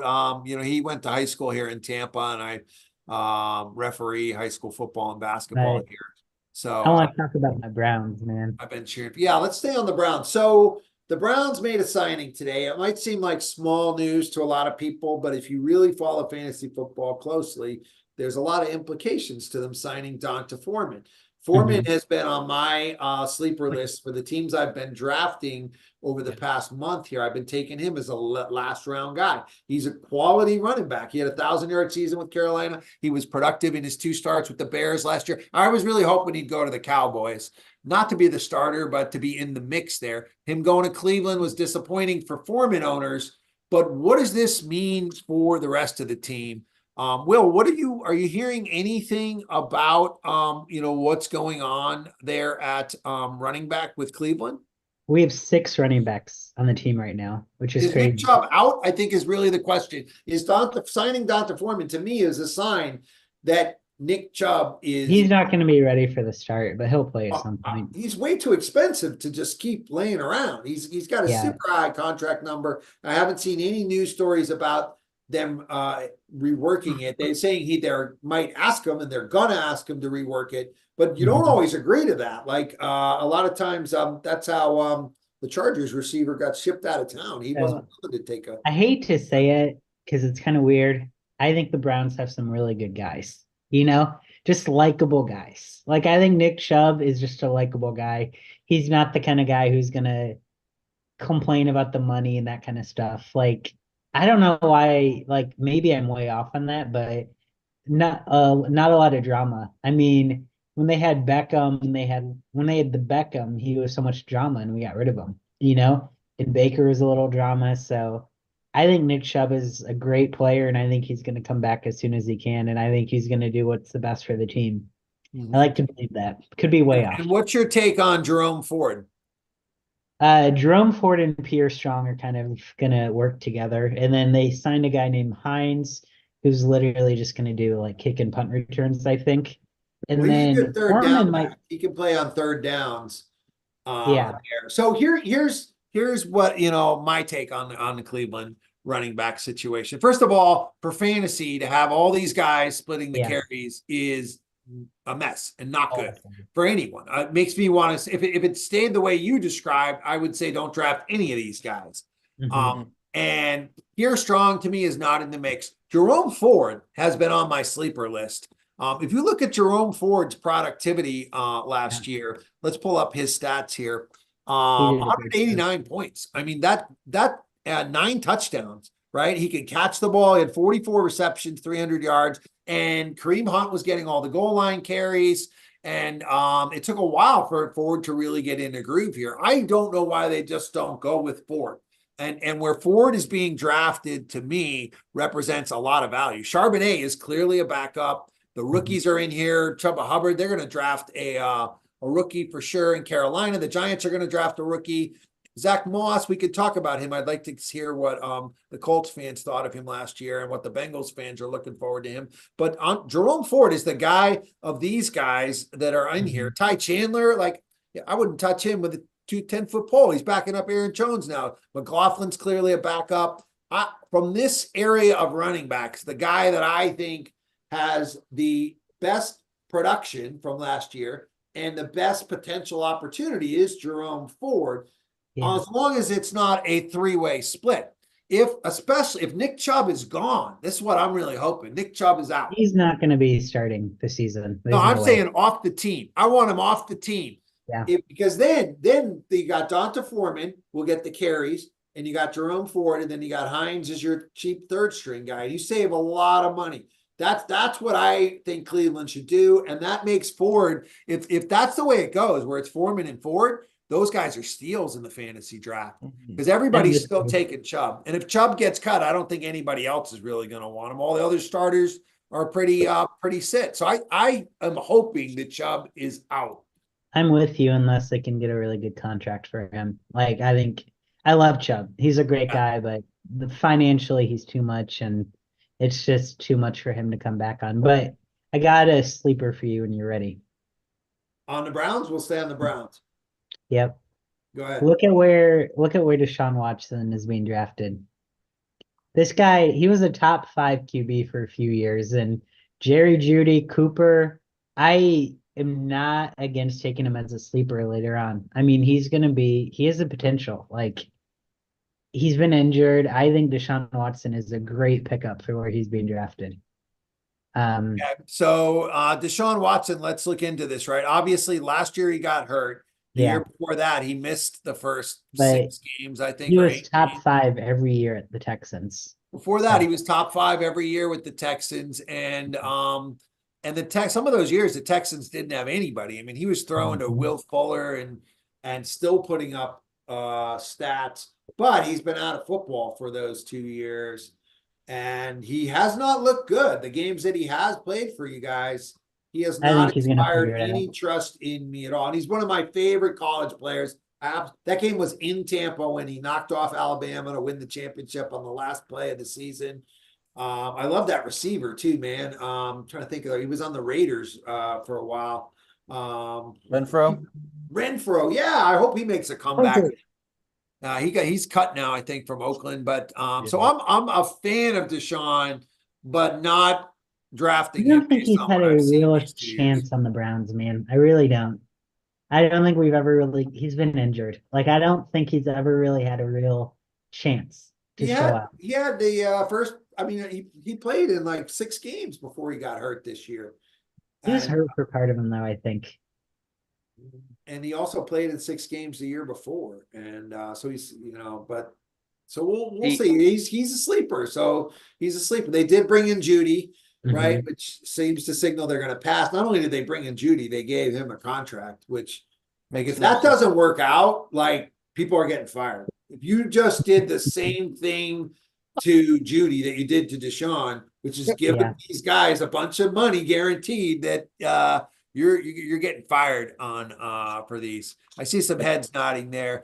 Kerry, what's your take on Deshaun Watson? You think in the Cleveland passing game? I do not trust Deshaun Watson any further that I can throw him because I'm not sure that he's going to be able to throw. It's sad too, because you brought up like the heyday of Deshaun Watson, came to Houston's like just slinging it all over the place, making all kinds of highlights, almost like Michael Vick style stuff, and then gets his court case, stays out for a couple of years, suspended for that amount of time. And I think, no one really liked the contract that he was offered, but you're like, okay, cool. Cleveland is trying to do things. That's what you got to do when you have a bad reputation. We got to spend all this guaranteed money in order to get him. Because I think if you'll remember, I think it was between Cleveland and Atlanta. And everyone was thinking, oh, he's going to Atlanta. He's going to Atlanta. Turns out he goes to Cleveland. Yeah, some guaranteed money will make you change your mind about some things. But when he came there and had the performances that he's had so far, I mean, that's not guaranteed money type of performances at all.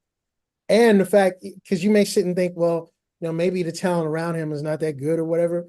But like you just said earlier, it's like Joe Flacco came in and just lit it up, like embarrassingly. And, I was hoping that they would actually keep Flacco as a backup in case Deshaun couldn't come back, or if he came back and had the same kind of performances that he had before. But now I don't know what they're going to do. I just, cross your fingers and hope that he'll be the guy that he's supposed to be. Yeah. I see David with the Houston hat has jumped in. Great to see you again. Love hearing a Houston guy's take on Deshaun Watson. Let me frame the question. Do you think he can get his act together enough to be a fantasy starting quarterback, which means top 10 to top 15, somewhere in that range, where, a lot of people play fantasy where you wait to take a quarterback till really late and then you grab like 2 or 3 of them? Is Deshaun Watson one of those guys that, would fit with that kind of strategy? What do you think, David? Yeah, I would say back in his Houston days, he wasn't a top 5 quarterback, top 10. But the thing was, and I don't know if y'all remember when LeBron first went to Miami, he couldn't handle being the villain. It was something that he had to adjust to, and that's kind of what Deshaun Watson's going through. He can't handle being the villain. He's always been this humble, sweet, he can't do anything wrong. And then 27 women had something to say about that. So if he has to come to court in Houston in August, so that's something that'll be weighing on him. So if he can get it together, he's definitely got the talent to be a top 10 quarterback. But you mentioned Brett Favre earlier. He's more Brett Favre in his style. He'll be a gunslinger. He'll throw the pick right to the linebacker. But at his best, he'll win you games. At his worst, he'll have a 4 interception game. Mm-hmm. So I'm going to pull up about where he's going in the fantasy drafts here.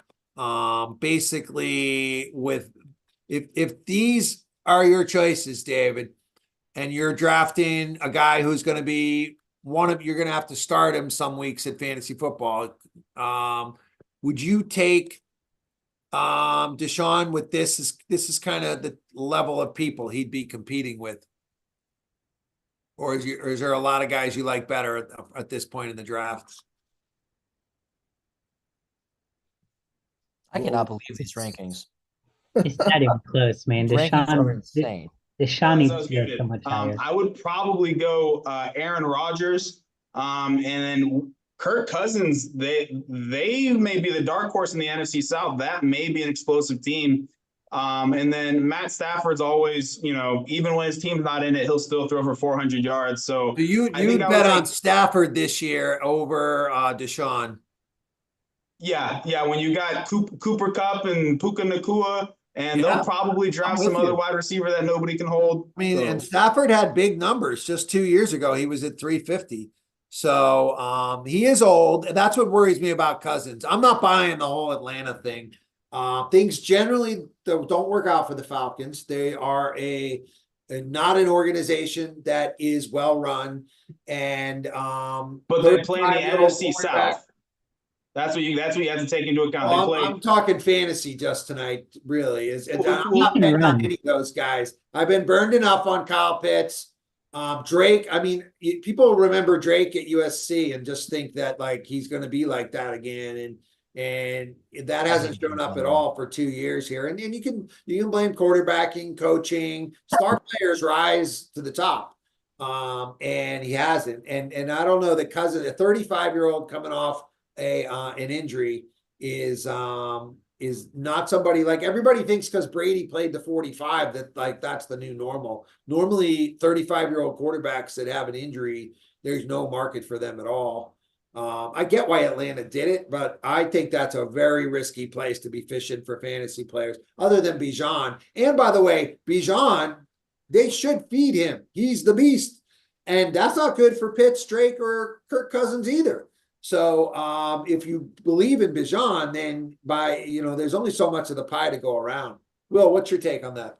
I'm taking Deshaun just because he can run. But Falcons, I'm avoiding almost everybody. I think even Bijan is, if he was on a different team, I think he could be really, really good. I just don't think the Falcons know how to use them. Yeah, well, it's a new coaching staff. That's what people are betting on. I mean, Drake London's going in the second round. That's insane to me. That is insane to me. Cole, did you have a take on that? Yeah, I had Drake London this past year, and I hated every second of it. I mean, I understand Desmond Ritter was bad, but a talent like that should be able to make plays, And I just wanted to say something about Bijan because I was all over in my underdog fantasy leagues. I loved David Montgomery and I loved Jahmyr Gibbs last year. And I think Jahmyr Gibbs is in a similar situation as Bijan, where you're not going to get a ton of touches. They should be getting 20 to 25 touches easy. But because they're in these offenses that are so well-rounded, they're going to get 10 to 15, maybe sometimes even less just because. But Bijan is so good and so explosive that his 12 to 15 touches, he's going to get 150 yards just because of how talented he is. So I love Bijan going to this year. And depending on where Pitts is ranked, I might take a flyer on him as well this year. He's got to do, he's got to show up at some point, you'd think.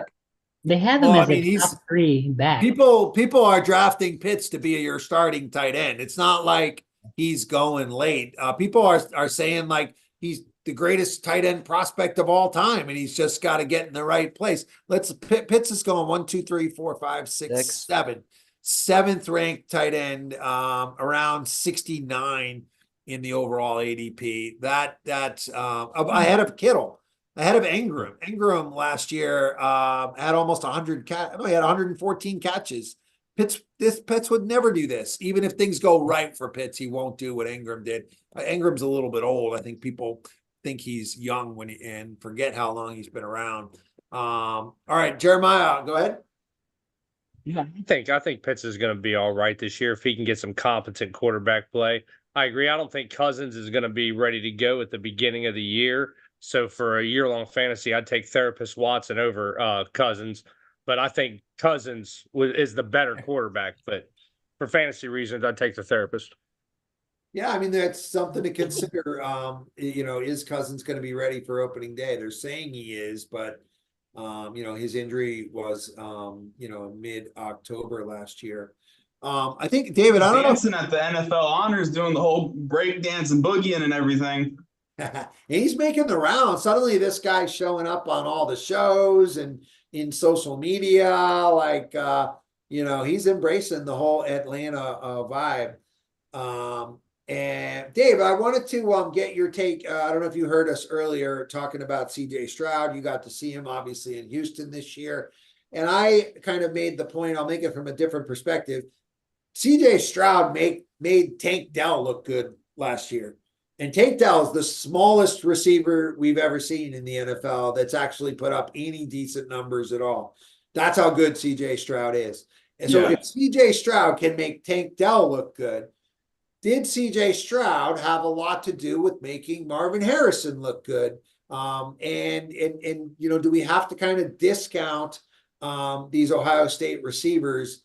Because I don't think people realized how good CJ Stroud was until he really got to Houston and showed it to us. Yeah, I mean, this is the guy's he was born to play in the NFL. Talk about Marvin Harrison. I mean, he was born to play in the NFL. His dad's a Hall of Fame wide receiver.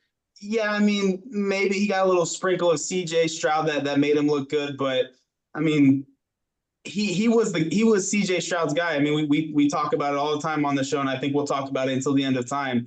Had Marvin Harrison not lost his head in the Peach Bowl a few years back, they very well may have been the national champions. We will never know. But I think iron sharpens iron. I think they're both high quality players. If whoever gets Marvin Harrison Jr., they'll definitely get a baller. So I think they just both made each other better.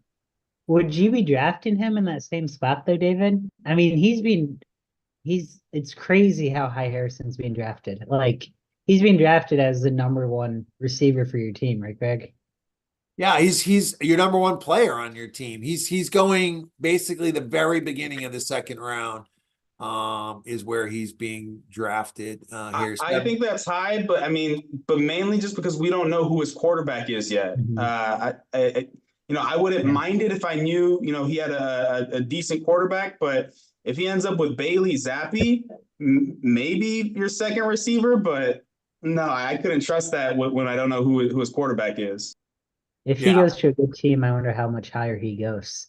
Well, and I will say this, the guys that play fantasy football this time of the year, like me, are the guys that like speculating on the rookies because you don't know what team they're on yet. So the rookies always have an inflated ADP this time of year. That's why you're seeing, Neighbors is going in the third and fourth round. Odunzi, all these guys are going really high.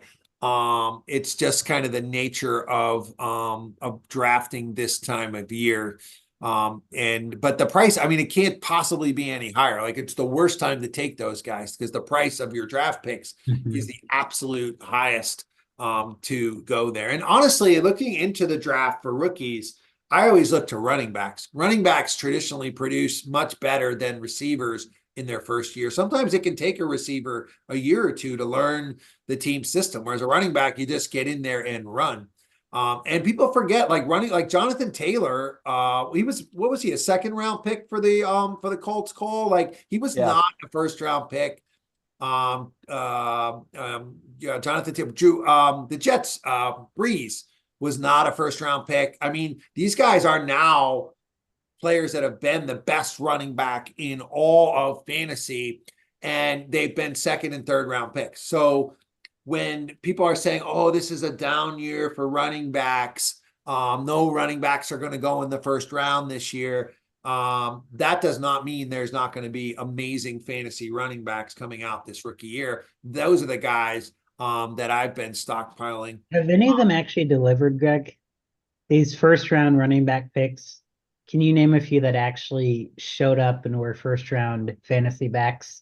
Well, just even recently, I mean, Jahmyr Gibbs had that's a good a example. solid season last year. Bijan, he was top 12. He was an RB1. He didn't dominate the way people thought he would, but he was a good pick. So it's not that first round running backs are bad. Najee Harris had a great rookie year. I'm trying to remember. Jonathan Taylor.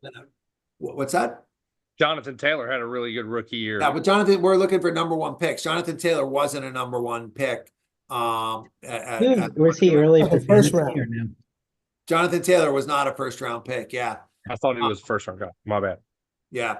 But there was something about, I wanted to ask you, because you're Michigan guys, right? Jeremiah and Will. Blake Corum. Yes. This is all setting up perfectly. The Chargers brought in Gus Edwards. Like right now, that would be the worst starting running back in the league, except for maybe Absolutely.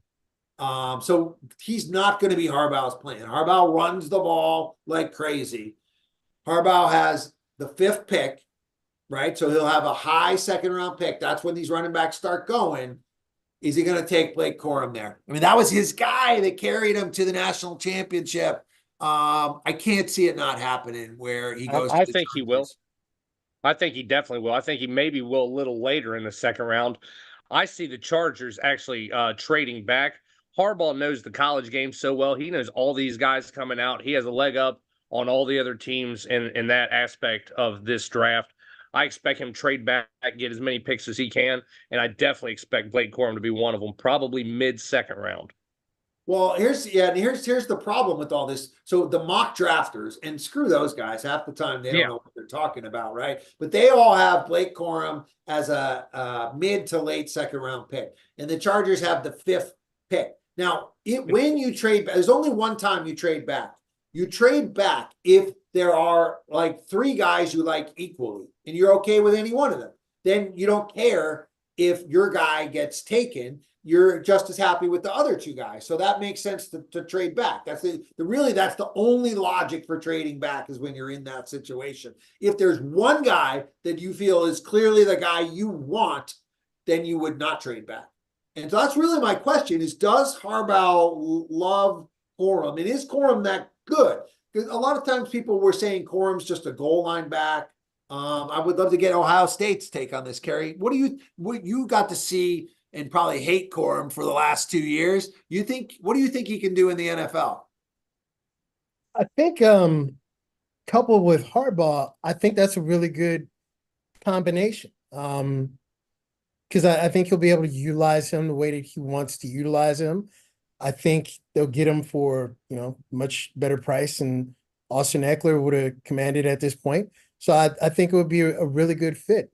Now I guess some of Wolverine characters here will have to tell me if he was really good at catching the ball. Because if that's a factor, then it's a wrap.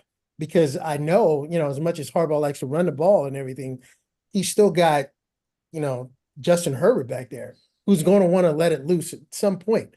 And so if he is also good at receiving as well, then yeah, it's a wrap. You might as well do that. That works out really, really well. Yeah, good point. So Will, what's your take on Blake Corum? And especially, did we see any indications that he can catch the ball? I'm a Buckeye, but watching Blake Corum, I actually did not like watching Donovan Edwards even more. He's gonna have a crazy year, but I think Blake Corum, I think he has a potential. I'm looking, he does not catch the ball at all.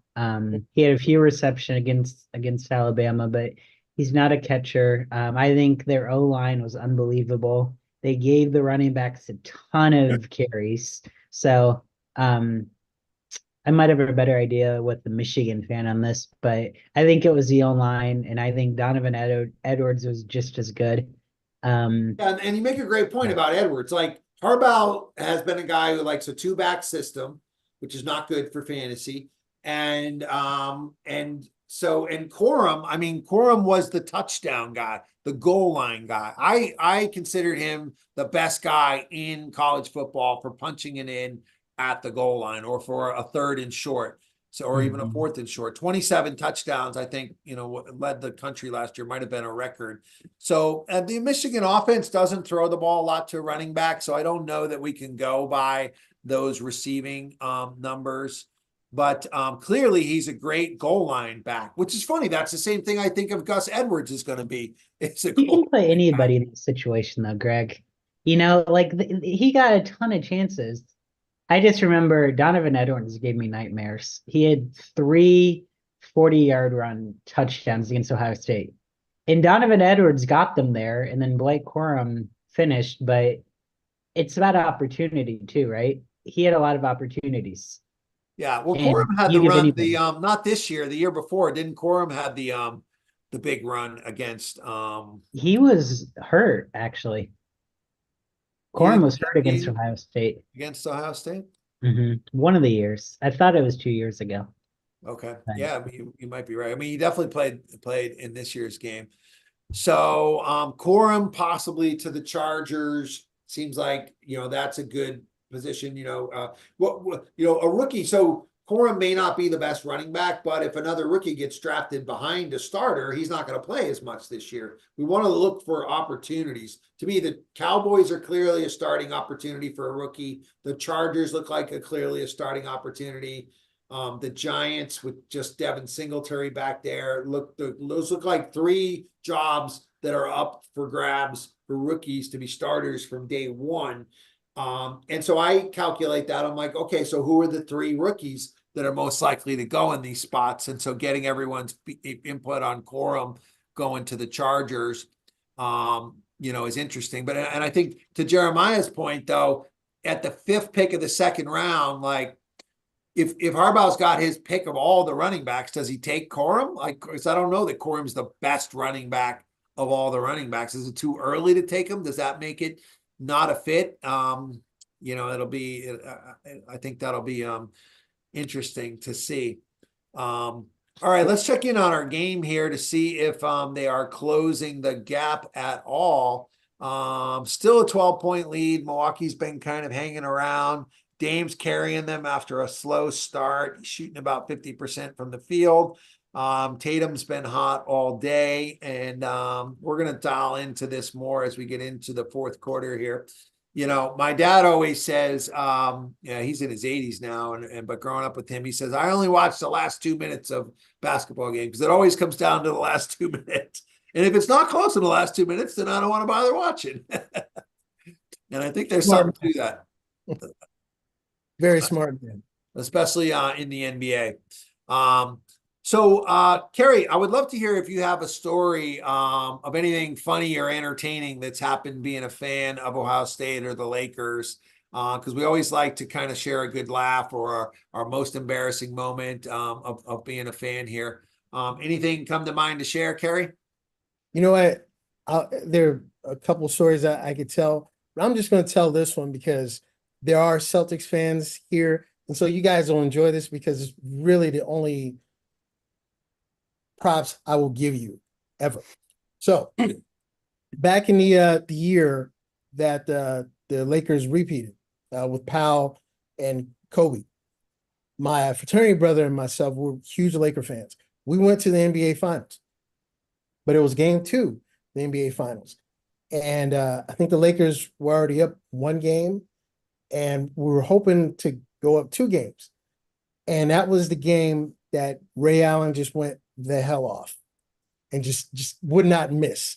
There was nothing that, like, he was shooting from the popcorn stand, and it was just swishing. And so we got there and, like, we're happy, like, hey, yeah, we're at the NBA Finals. This is great. This is cool and everything. Electric atmosphere, and the game starts, and he hits a couple shots, And my fraternity brother, he's passionate, as you know, a lot of fans are. And we're sitting next to this family. It's like 2 kids and a father or something. And as the game goes on, he's just really cussing, like really, really bad. I just had to tell him, I was like, hey man, I get, like, I'm not liking this either, but dude, you're really making these people feel a certain kind of way next to us. And he was like, you know what, I'm sorry, I apologize. It's got me so effing mad. I was like, dude, just slow down. So ultimately, you know, we won the series, so we were great with that.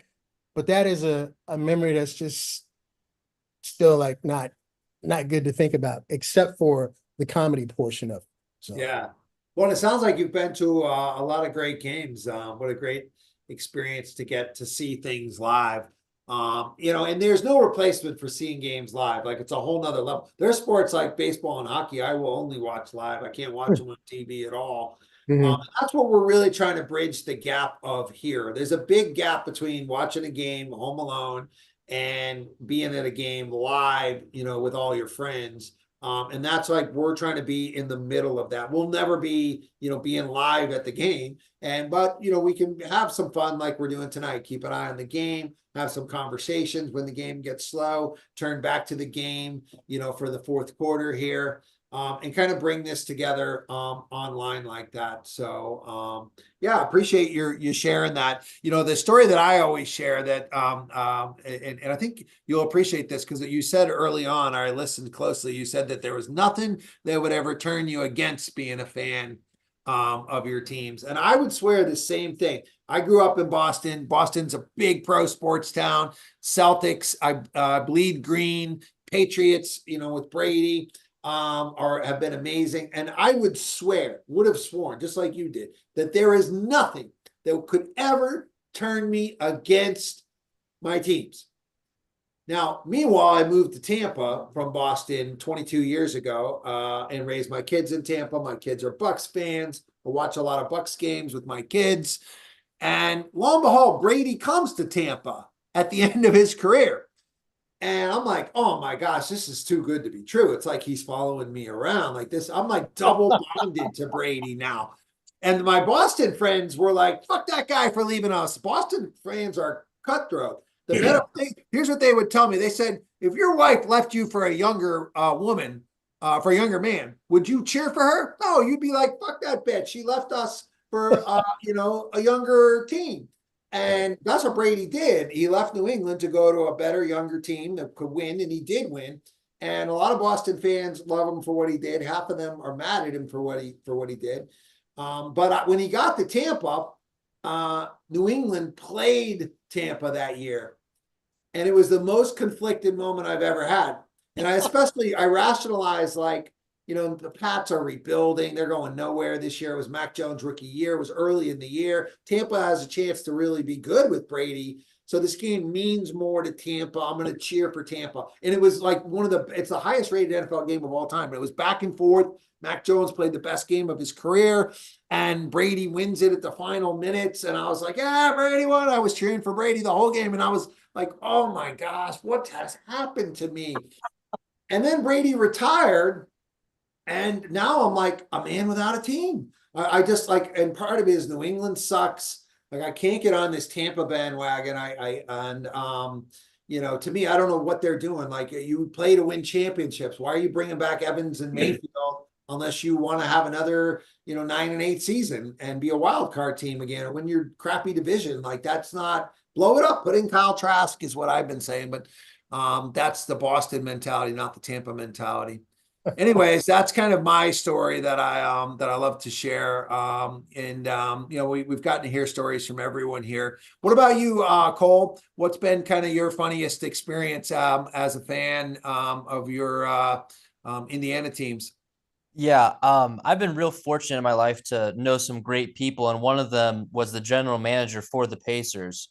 So growing up, I was able to be inside of the facility often. Before and after games, and just being around that environment is the reason why I love the NBA as much as I do. So being in those rooms, the old general manager was a Arizona grad, and that year that we finally got invited to go to a draft party for them or with them, Jared Bayless was on the board, and at the time we had Travis Diener, we had TJ Ford, we had about the worst team I think I've ever seen in Indiana Pacers history, to be honest with you. And I don't think we took Jared Bayless. We either took Tyler Hansbrough or Paul George. Maybe. I could be wrong. And the kids really wanted, the kids that I was best friends with, who was the general manager's children, they were crying for the rest of the night because they didn't take Jared Bayless. And obviously we're young and we didn't know anything about Jared Bayless. We didn't know anything about Paul George. I mean, out of Fresno State, who did? But that was probably the start of a long drought for the Pacers that occurred. But I'll never forget them crying. I'm not kidding. All the way, we were young, so staying up until 2 a.m., 3 a.m. was the closest thing that as kids we got to death, it felt like. So to be up that late and them crying and just crying was something I'll never forget. And I love the experiences that I had with that family for sure. Wow. So they wanted Jared Bayless that bad. He didn't play for IU, did he? Or why was he from there locally? So the general manager that we were family friends with graduated from Arizona. So this was the only time that there was an Arizona player on the board for us to get. And at the time I was so young, I didn't really know anything. So I didn't care. So when they didn't take him, I mean, tears throughout the entire facility for that family. And it was the funniest thing I think I've ever seen to this day. Oh my, the poor family's tears. I feel like that may be a thing with Indiana. I'm trying to think, Cam, do you remember there was a player we were thinking about recently?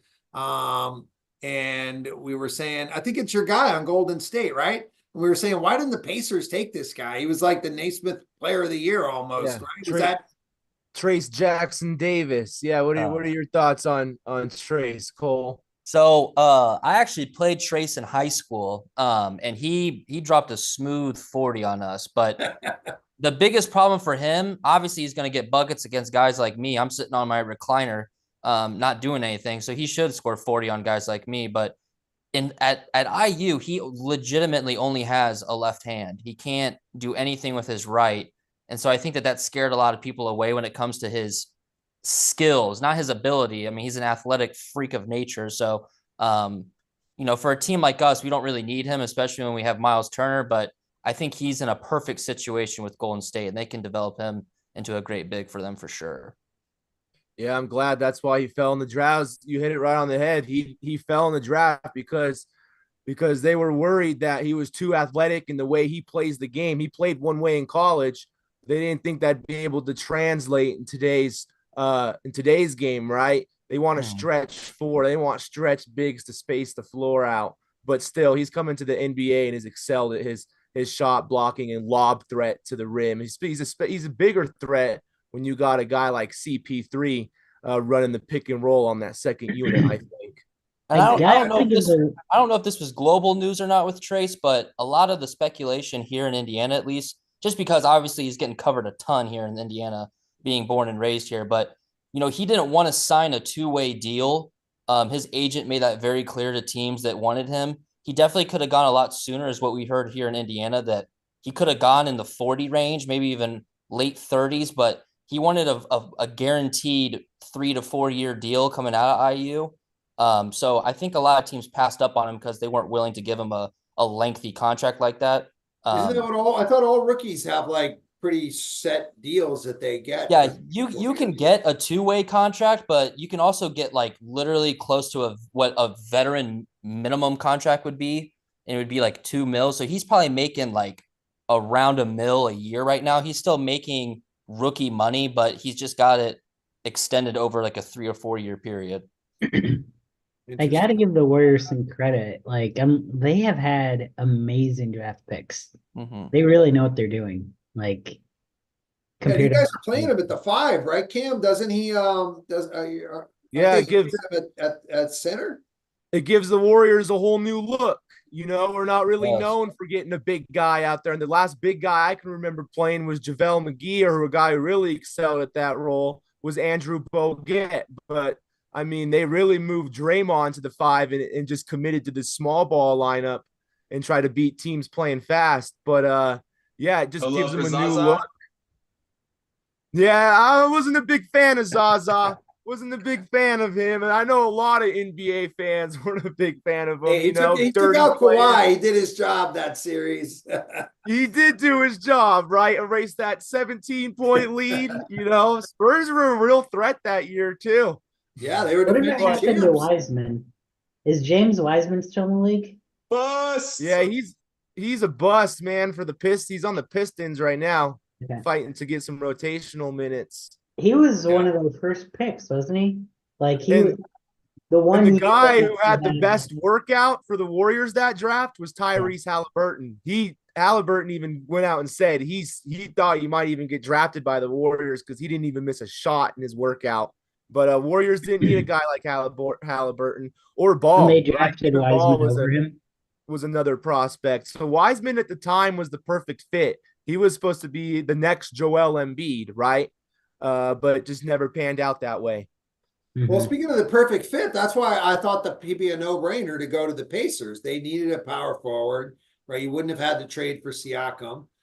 Trace Jackson Davis, seemed like he would fit that bill, and he's a hometown guy, from Indiana. So that's why it's interesting to get Cole's takes as to why they didn't take him. Yeah, I think that he's just a true 5. I think he played the 5 in college. He just can't stretch the floor. With our roster we have right now, I mean, we got Miles Turner, Jalen Smith, Isaiah Jackson. I just don't think that we could have made it work for him, to be honest. I know that there's a lot of people in Indiana that were mad about it too, but I just don't think that it would have worked out for us, honestly. How'd they get Halliburton? The Knicks drafted him, it says. Or the Kings. Yeah, the Interesting. Kings traded Halliburton to They traded the Sabonis Pacers. for Halliburton. Sabonis. Like before the season? No, he halfway played for the through, Kings. Okay. right around the deadline. Cole, how Yeah, you he liking plays for the Jarris Kings, but Walker the- up there in Indy? The Kings have DeAndre Fox, and Yeah. so Halliburton didn't fit him, and they just took the best player available, and then they traded him for Sabonis, right? So they got an all-star center. They knew Halliburton was good when they were trading him. It's still debatable who won that trade. I mean, Mhm. Halliburton, We won the trade. We got he to was stop the saying talk that. of the tape. I mean, this last month, Halliburton hasn't been hitting at all. I thought the Pacers, when they were on the in-season tournament, I thought they were going to surge up to the 2 or 3 spot. And I feel like they've kind of disappointed since then. Was it straight up? Like just him for him? Pretty much? No, we It wasn't- traded Sabonis. I know we got Tyrese, Buddy Hield, and at the time we got Tristan Thompson, Indiana Okay. Pacer legend, for about a week. And then we got Sabonis, Buddy Hield, and one other player who's I don't think he's with us anymore. But Yeah. Well, they made Tyrese Halliburton is a franchise player though, so I think that's why we won the trade. We're not. You can't build a franchise with Sabonis. He needs De'Aaron Fox. Tyrese can just do it, with how he is right now. Honestly. Yeah, Buddy Hield. How do They you made like them take Jarris Buddy Walker up Hield. there? Is he fitting in with the offense or with the team rather? He's shining in the G League. I don't know why we're not playing him right now, in the rotation. I think it hurts his growth that we got Pascal a little bit. I was head over heels, for him before the draft. I wanted him more than anything, either him or Taylor Hendricks, but Walker was our guy from the jump. I think you could debate that he's as talented as anyone on our roster to me. I think he can handle real well for his size. His shooting's suspect, but his defending is really good. I know you're a Houston guy and you probably know that better than me, but you can play him really anywhere. And I think that's what we need the most on our team is flexibility. Yeah, interesting. So many good players to talk about in the NBA. That's what makes it so fun. Let's our game, they're up 15 right now. We'll check in on it and also check in on the standings. I feel like you got to check the NBA standings twice a day. Both conferences are so up and down. One win can drop you sometimes 3 or 4 spots. Right now, Boston is holding on to the 15-point lead. Looking at the standings here, the Bucks have the 2nd spot. So that would be Bucks Pacers first round as of now, exactly what Cole didn't want. Ideally, you guys can get up into maybe even the 5 seed and play the Knicks or the Magic in the first round. For me, the team I'd most want to play out of these 8 is the Magic, right? They don't have any playoff experience at all. I'm hoping they drop to the 8 seed and Boston gets them in the first round. The Heat, I'm not scared of anybody with this year's Celtics team, but the Heat can wear you out if that's their first round series. That could be add some wear and tear to Boston. Let's look at the Western Conference standings here. And Kerry, I would love to get your take as a Lakers fan. Assuming the Lakers make it into the playoffs, who would you most want to play? You're gonna have to play one of these top 4 teams. Which one do you think the Lakers match up best with and why?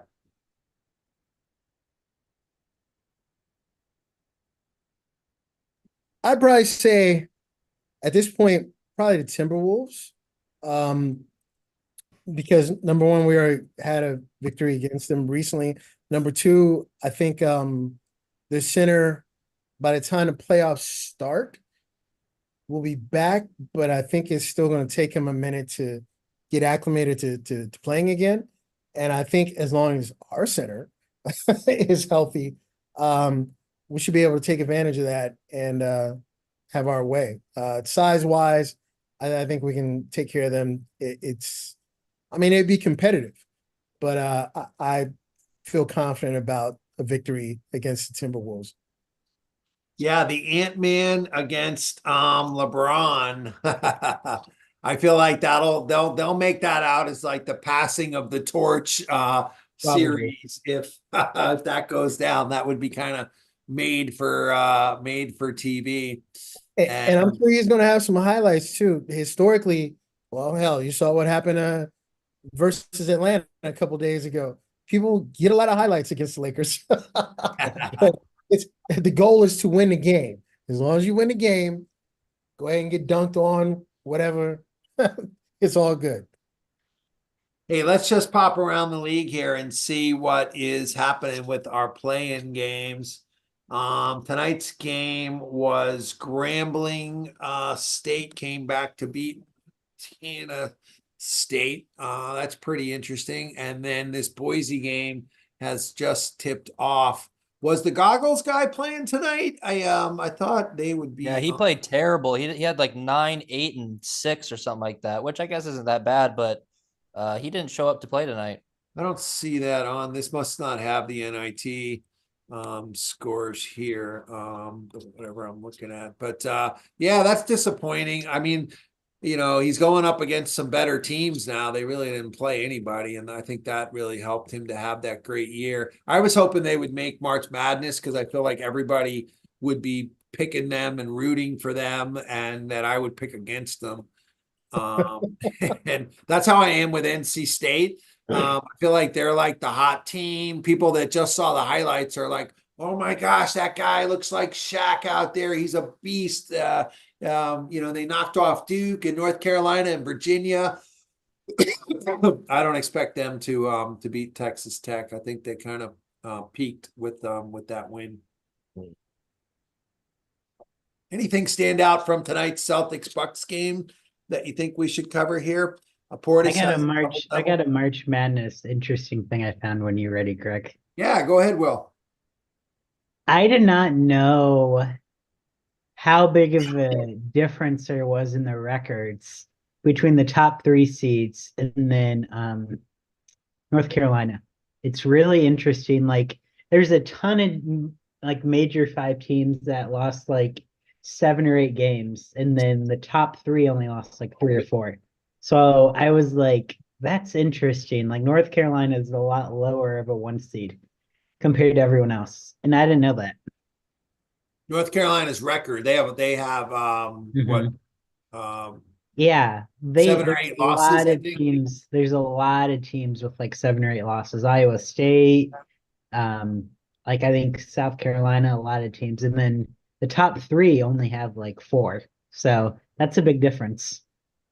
Yeah. So how did they get a number 1 seed then? Because there wasn't another team, like. Well, I think they look at regular season conference championships. That's if you look at all the number 1 seeds except for UConn's the only one that won their tournament. And the rest, were the regular season champions of their conference. Iowa State also struggles on the road. Their non-Big 12 schedule, it wasn't a gauntlet. Yeah, I love having Dave's insights from last night. If you guys haven't filled out your bracket yet, I would encourage you to do one in our tournament. But listen to last night's episode. Dave gave us some great insights to the behind the scenes of the Big 12 as an overrated conference. It really changed a lot of my picks there when you realize those are defensive oriented teams that don't really have closers. They just kind of bang with each other. And one thing for sure, you got to have a closer in March Madness. I saw some really cool highlights today from the Nebraska team. I don't know if you guys have seen this kid. He's like an Asian kid, and he's a lefty, and like he's just throwing down 3-pointers. Like it would be a great story for him to have a run, making me reconsider Nebraska as I think they were in the 8-9 seed. So Alex, because I was asking Alex the other day about it. He was saying that Nebraska's neutral site and away record is pretty bad. And I looked at it, and it was away from home they don't look like a very good team. When I was looking at it, I think they were like 2 games under. It was something crazy like that.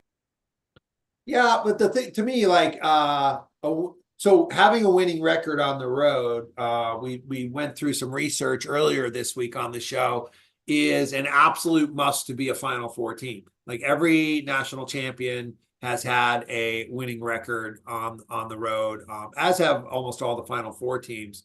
But that's very rare. Like most teams struggle on the road. Like in conference, any game in like the SEC on the road or any Big 5 conference, really anywhere, is really hard to win. So if we're just picking teams through to the Sweet 16, I don't think that's as much of a factor. 3-8. I just looked it up. 3-8 away from home. Yeah. 3 in conference, right? I think, yeah, because I'm sure they played more than 11 road games total.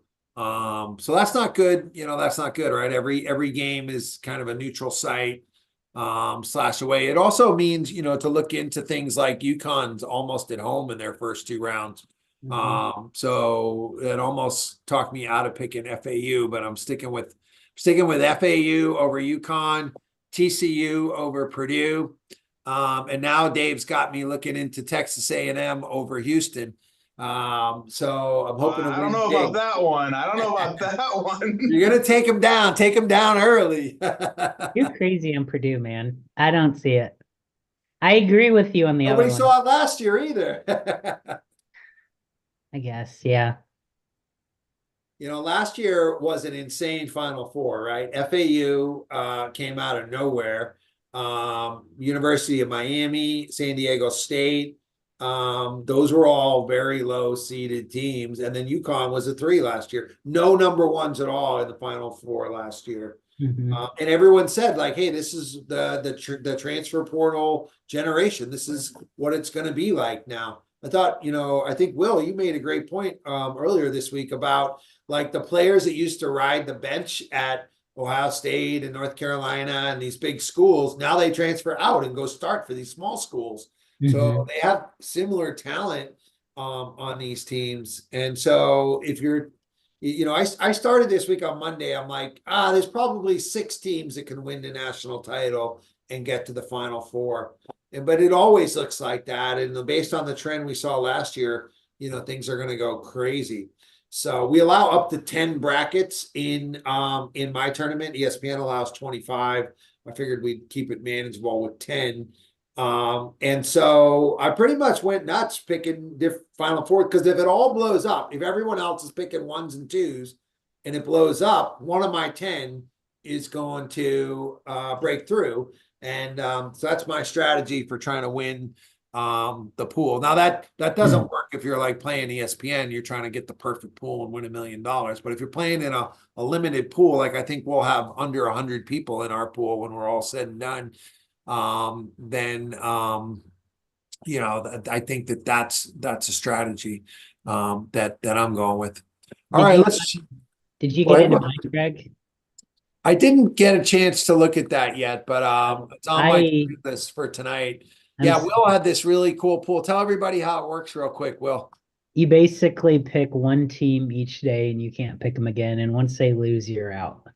So it's an So it's like an elimination eliminator pool. challenge.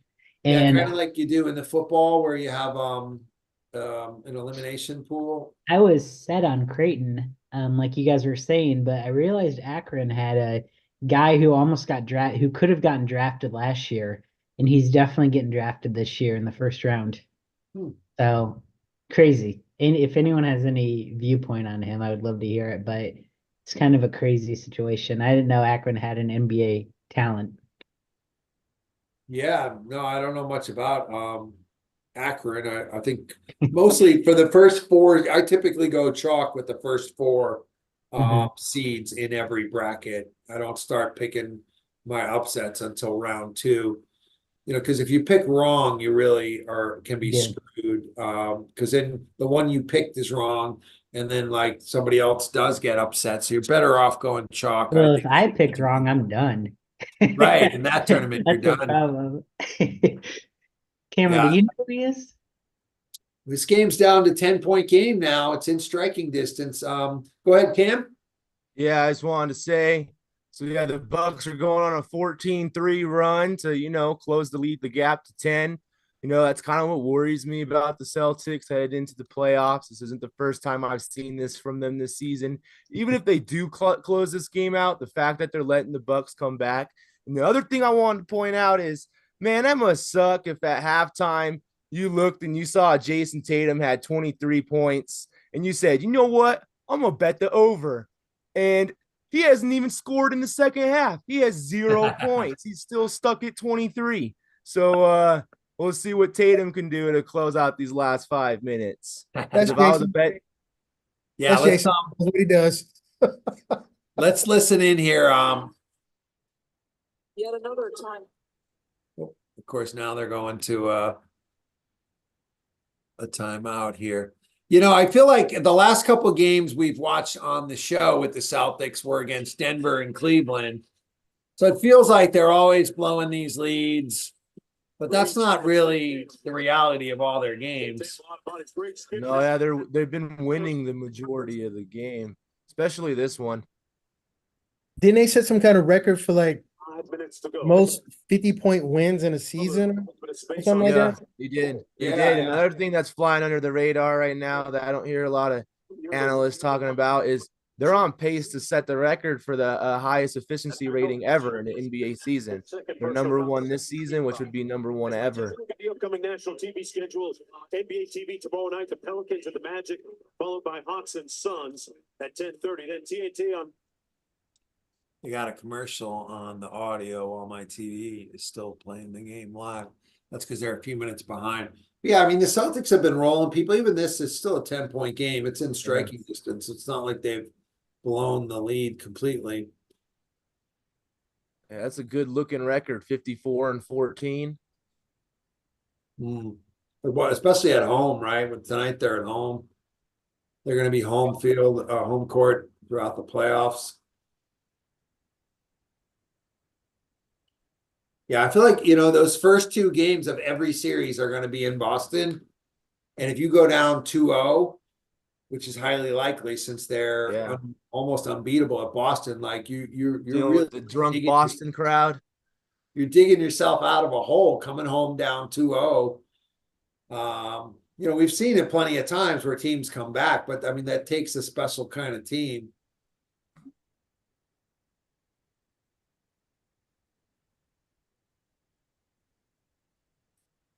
Well, Doc Rivers, we didn't get to talk about him tonight, the ex-Celtics coach who's coaching the Bucks now.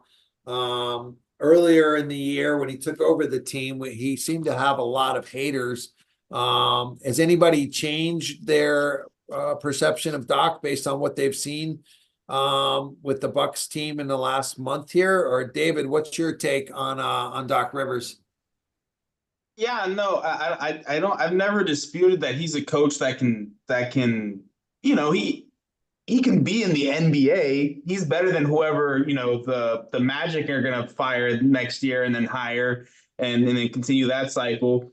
But he's not a championship winning coach. He'll get you to the semifinals. There's no doubt about that. But, God forbid you get a 3-1 lead and it's all hell breaks loose from there. No, we've seen Doc the last 20 or so years. He's, like I said, he is what he is. There's nothing that can change it unless he gets some sort of Andy Reid-esque. Everybody said Andy Reid was, he was what he was. He's a great offensive coach, but he'll never, really win the big one. He finally got his first one. It's like, okay, well, but it's going to take a Patrick Mahomes-esque. If Giannis can go Patrick Mahomes, then by all means we can change the narrative. But until that happens, he is what he is. So if he gets this Bucks team to the finals and they lose to Jokic, has he overachieved with this team? Oh, heck of a block there from Tatum. Yeah, I would say so. Now if he consistently gets to a final, say he gets to 2 finals in the next 5 years, then he can earn the reputation as one of the best coaches in the league. Fine. Let's watch this block here from Tatum, man. My vote for Defensive Player of the Year. Boom. Doing it on both ends. Love it. No, the Anthony Edwards one where he hit his head on the rim. Well, yeah, that's the one right now. That's the play of the year. I'm talking about the player, defensive player of the year. I think Tatum doesn't get talked about enough. But hey, Kerry, I'd love to get your take on Doc Rivers, and I want to frame this up for you because I know you're a Lakers fan. So as I look at the history of the NBA, most of the time, the team with the best player wins the championship. It's rare that a team beats the star. It does happen a few times, but I'd say 80% of the time, if you have the best player, you win the championship. And when the Celtics with KG played the Lakers with Kobe, Kobe was the best player in that series. And based on my theory and the history of the NBA, I did not expect us to win that. I'm a very objective fan. I really thought that Kobe would close us out like he did the year after that. But he didn't in that series. Does Doc Rivers get any credit for that in your mind, Kerry? I don't think so. I'm trying to, and it's not. I kind of feel like David felt was like, he's okay. He's definitely an NBA coach. He's a damn good NBA coach. To me, he kind of reminds me of like Mike D'Antoni or something, because it's like, hey, he's going to get you there. Your team's going to be good, but at somewhere along the way, you're not going to be able to get over the hump. Now, and with that being said, with the point that you brought up, well, at least he was able to do it against the Lakers. Okay, he's got that one time. And that was a very important time because you got a chip from that. But save that, like, no, not really. He hasn't, because he's had other opportunities. Well, has he though? I mean, I guess I look at this differently, and he's a hero in Boston, right? Oh, And well, I look at it like I did not expect to win that championship series and win that ring. Kobe was at his prime. Like Kobe had already won 3 rings. We had brought together 3 all-stars. We've seen how that rarely works out in the NBA. Harden, Kyrie, Durant as a perfect example. 3 scoring all-stars come together. Doc got everyone together, got everyone on the same page. To me, the times, I don't think coaching's that important in the NBA to begin with. But when it does make a difference, it's when a team overachieves. And that team overachieved in that series against the Lakers. Also, to beat LeBron to even get to those finals, those teams beat teams that had where they did not have the best player on the court. And I give Doc a lot of credit for that. And I feel like the times that Doc has failed since then have been the Clippers, where Blake Griffin is a bust. Like he's not good. And not a winner, at least. I mean, he's a talented 20-10 guy. Chris Paul was always getting hurt. Embiid is the same way. Like Embiid is not a winner. Embiid is the problem, not Doc. And so I see Doc differently. That since then he's been trying to take on these teams that have had players like Harden who don't play any defense, players like Embiid, and we all expect Doc to turn those guys into a miracle. Embiid will never win a title. If Embiid never wins a title, that means Doc did pretty good getting them as far as we ever did. If Harden never wins a title, that means Doc did as good as those guys' careers have ever done. And so I don't get the hate on Doc here. Well, I want to say something real quick, and then Yeah, I'll go ahead. let the guys talk, because I can give Doc some credit, but you make it sound like he didn't have a squad. You have players that are affectionately known as was it the Big Three, I think. Is that what they were called? So they're called the Big Three against the Big One of Kobe. They weren't the 3 best players in the league, though. This wasn't like LeBron, Wade, and Bosh teamed up, and LeBron and Wade were the 2 best players in the league. This was the Big Three. This was 3 all-stars that had not really gone to a finals yet, had not gone to a finals. So it was just 3 all-stars coming together. This is like Bradley Beal, Durant, and Booker teaming up. Those guys are not going to a championship. If somebody can get that team to win, that's what Doc did with that team. And what does a coach get credit for in the NBA?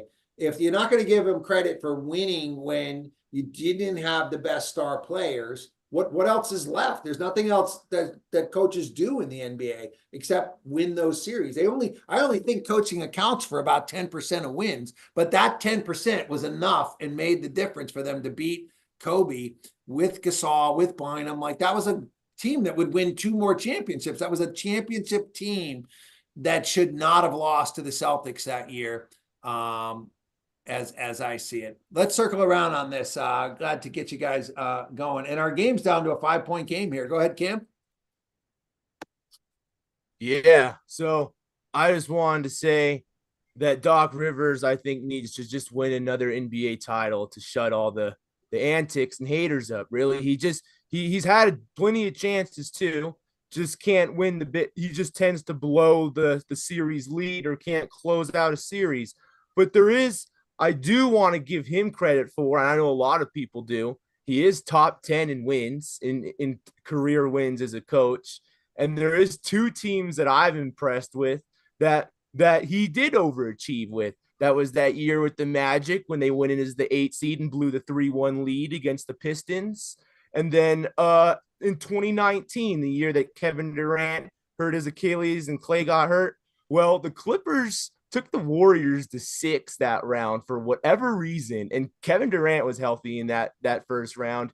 And that was a Doc Rivers led team that had SGA on it, Montrezl Harrell, Lou Williams. This was when Chris Paul and Blake Griffin were already done and out of town. No one had the Clippers making the playoffs that series. Yet Doc Rivers took all these players and played. And I think that's what he does. He can get a team he's a playoff coach. He takes the team, assembles of players and gets them into the playoffs. He did a great job with the Clippers, especially, going toe to toe with the Warriors. So that's just my quick take on Doc. What about you, David? Yeah, for sure. No, I agree. I think that that 18-19 Clippers team, other than those championship seasons, NBA final seasons he had with the Celtics, even maybe over that second finals may have been his best job coaching. But one of the things I wanted to say is when we're talking about Doc Rivers, I think had he maybe, rode off into the sunset after he left Boston, maybe we'd look at his career differently. If he took a few years off and then came back, we'd just say, well, maybe he doesn't have it. But it just shows that he, who he was in Orlando is who he is as a coach. I think the reason that they won those championships, they were able to get to the finals second time into the Eastern Conference Finals until LeBron went God mode, is not necessarily because of Doc Rivers, but you have you have KG in his prime, you've got Ray Allen at the end of his prime, you've got Paul Pierce in his prime. I mean, that big three, that nobody was going to beat them. LeBron dropped 40 in Game 7 that first year against them. It took LeBron dropping 45, 46 in 2011, 2012 for them to finally get over that Celtics hump. And then, Ray Allen knew it was the end. But something else I wanted to point out is Rasheed Wallace about a year or so. And he played on that finals team, that second finals team when Perkins tore his ACL. He said Doc Rivers doesn't make adjustments. He said, we can come out, we can play. It's just kind of the team doing their thing. He'll get in the huddle and just kind of rah, guys, we need to play better, play defense. We need to get this stop. But he doesn't actually do anything to make the adjustments. And the fact that Rasheed Wallace came out and said that, it's always kind of, reaffirmed my beliefs on Doc Rivers. Well, Rasheed Wallace is famous for shit talking, and didn't he invent the ball don't lie? Because Right. I don't know that he's the most credible source to be saying Doc Rivers doesn't make adjustments throughout his career. I mean, that's just part of what coaching is, Yeah, but when you have a T-Mac and you have a CP3 and a Blake Griffin and you have a Joel Embiid and you're not able to even make the conference finals with those teams, I mean, it's the one team that you were able to make the conference finals for, you had 3 Hall of Famers. That was the only team that can say that. But you still had, Hall of Famer and CP3, they blew a 3-1 lead. You had a Hall of Famer with T-Mac, they blew a 3-1 lead. Did he blow a third 3-1 lead against the Nuggets or the Jazz in the bubble? It was something like that. I wouldn't trust Doc Rivers if I had to start a franchise. Clear, I'm not saying that Doc Rivers is the reason the Celtics won, right? I'm giving a coach, in my opinion, has 10% or less impact on a series and a team. I think the credit you can give Doc Rivers is he stayed out of the way. He was able to kind of get the guys rah, stayed out of the way. But I think Kerry hit it right on the head. He's just like D'Antoni. He'll put the team together. He'll get you to where it needs to be. But when you need to make an adjustment, good luck. Figure it out. What series has D'Antoni ever won where he wasn't favored? I don't, and he hasn't won a ring. Like Doc's on another level. He has a ring. D'Antoni doesn't. No, yeah, for sure. And so here's I guess let me try to rephrase the question this way. 2-point game. What yeah, I mean wow. Yeah, 20 seconds to go, 2-point game. Let's table our Doc and check in here. You guys got me distracted on this. It always comes down at the end. Got to make your free throws. It comes on. A 1-possession game. White into the front court. 8-second difference between shot and game clock. Oh, Beasley came over the top and fouled Brown.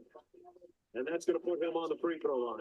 And Derek White was looking at Tatum, and Tatum pointed to Jalen. I love that.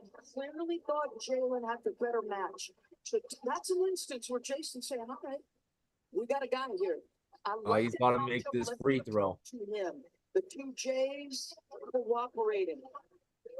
Boy, Celtics always make things interesting. So you got to think about basketball intellect and selflessness, right? Right. So watch Derek. You think, oh, we're going to go to Patrick Beverly. Watch Jason. He's Free throw. It's the matchup. Go get it. There's a big shot coming up from Jalen Brown here.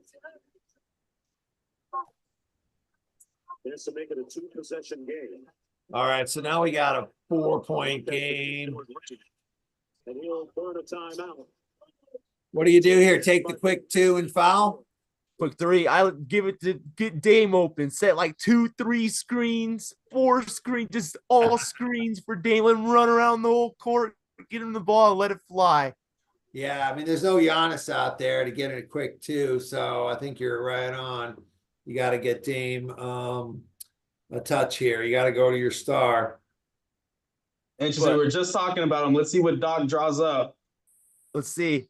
I bet Bobby Portis been heating up. They're showing him right here, right now. He's been heating up this quarter too. True that, but I put my money on Dame. I mean, it's not like he hasn't done that before a few times. That's true. That's how he's got his I'm name, with Big you. Game Dame. I'm with you. I put my money on Dame.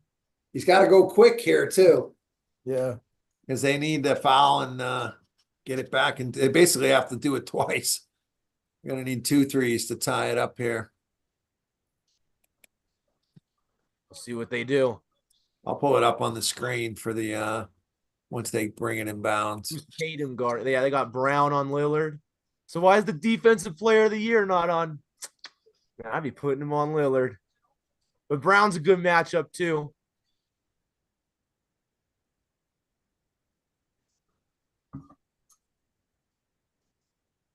Oh, and he missed. Why did he drive it in? He looked like they told him to go for a quick 2. I don't get that. Let's watch the replay on the screen here. First, it's hanging up a little bit, frozen.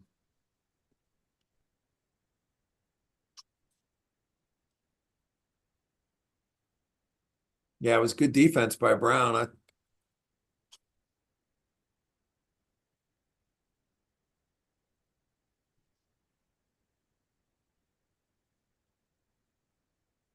I don't know. You think Doc told him to take the quick 2? You need 2 threes there at the end.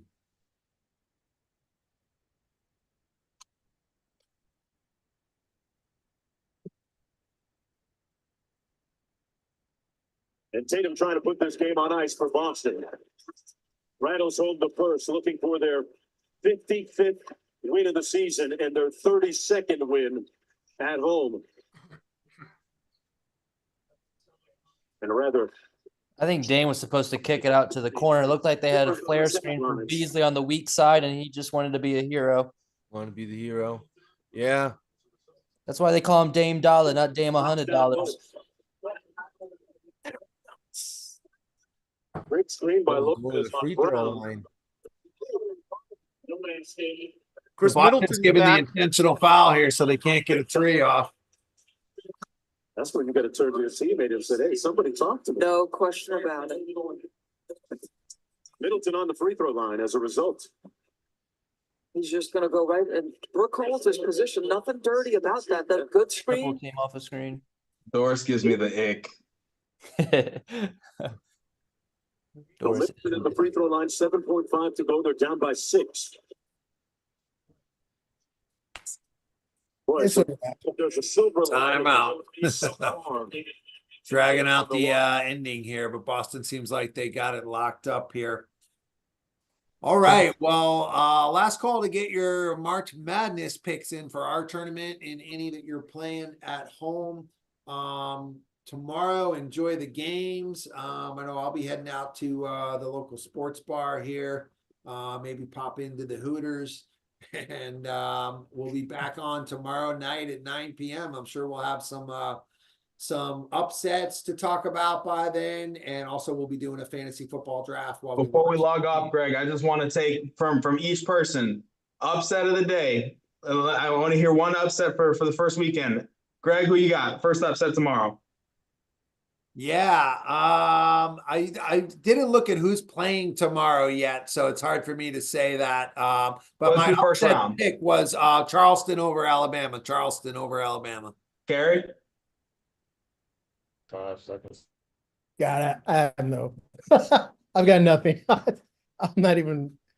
Yeah, come back to me on that. Hold on. Jeremiah? New Mexico. Cole? Yeah, I'm gonna go with Samford over Kansas. I like Samford. Cameron? Y'all already know. You guys already know. Sko Ducks. Let's go. Oregon all the way, baby. All right. Well, too bad Ohio State's not in, Kerry. Although I think they have a really good women's team this year. Yeah. I'm surprised you haven't like covered any of the women's stuff. I mean, the men's stuff is cool, but you know, some of the women's stuff is going to be crazy this year. I'm just telling you. I'm sure the men's are as well because it always is. But the women's game is starting to get really kind of interesting. So Yeah, it sure is. So we'll be on it this weekend. All right, guys, we'll see you back tomorrow night. Have a good rest of your night, everyone. all right, sounds Be good. good, y'all. Well, everybody.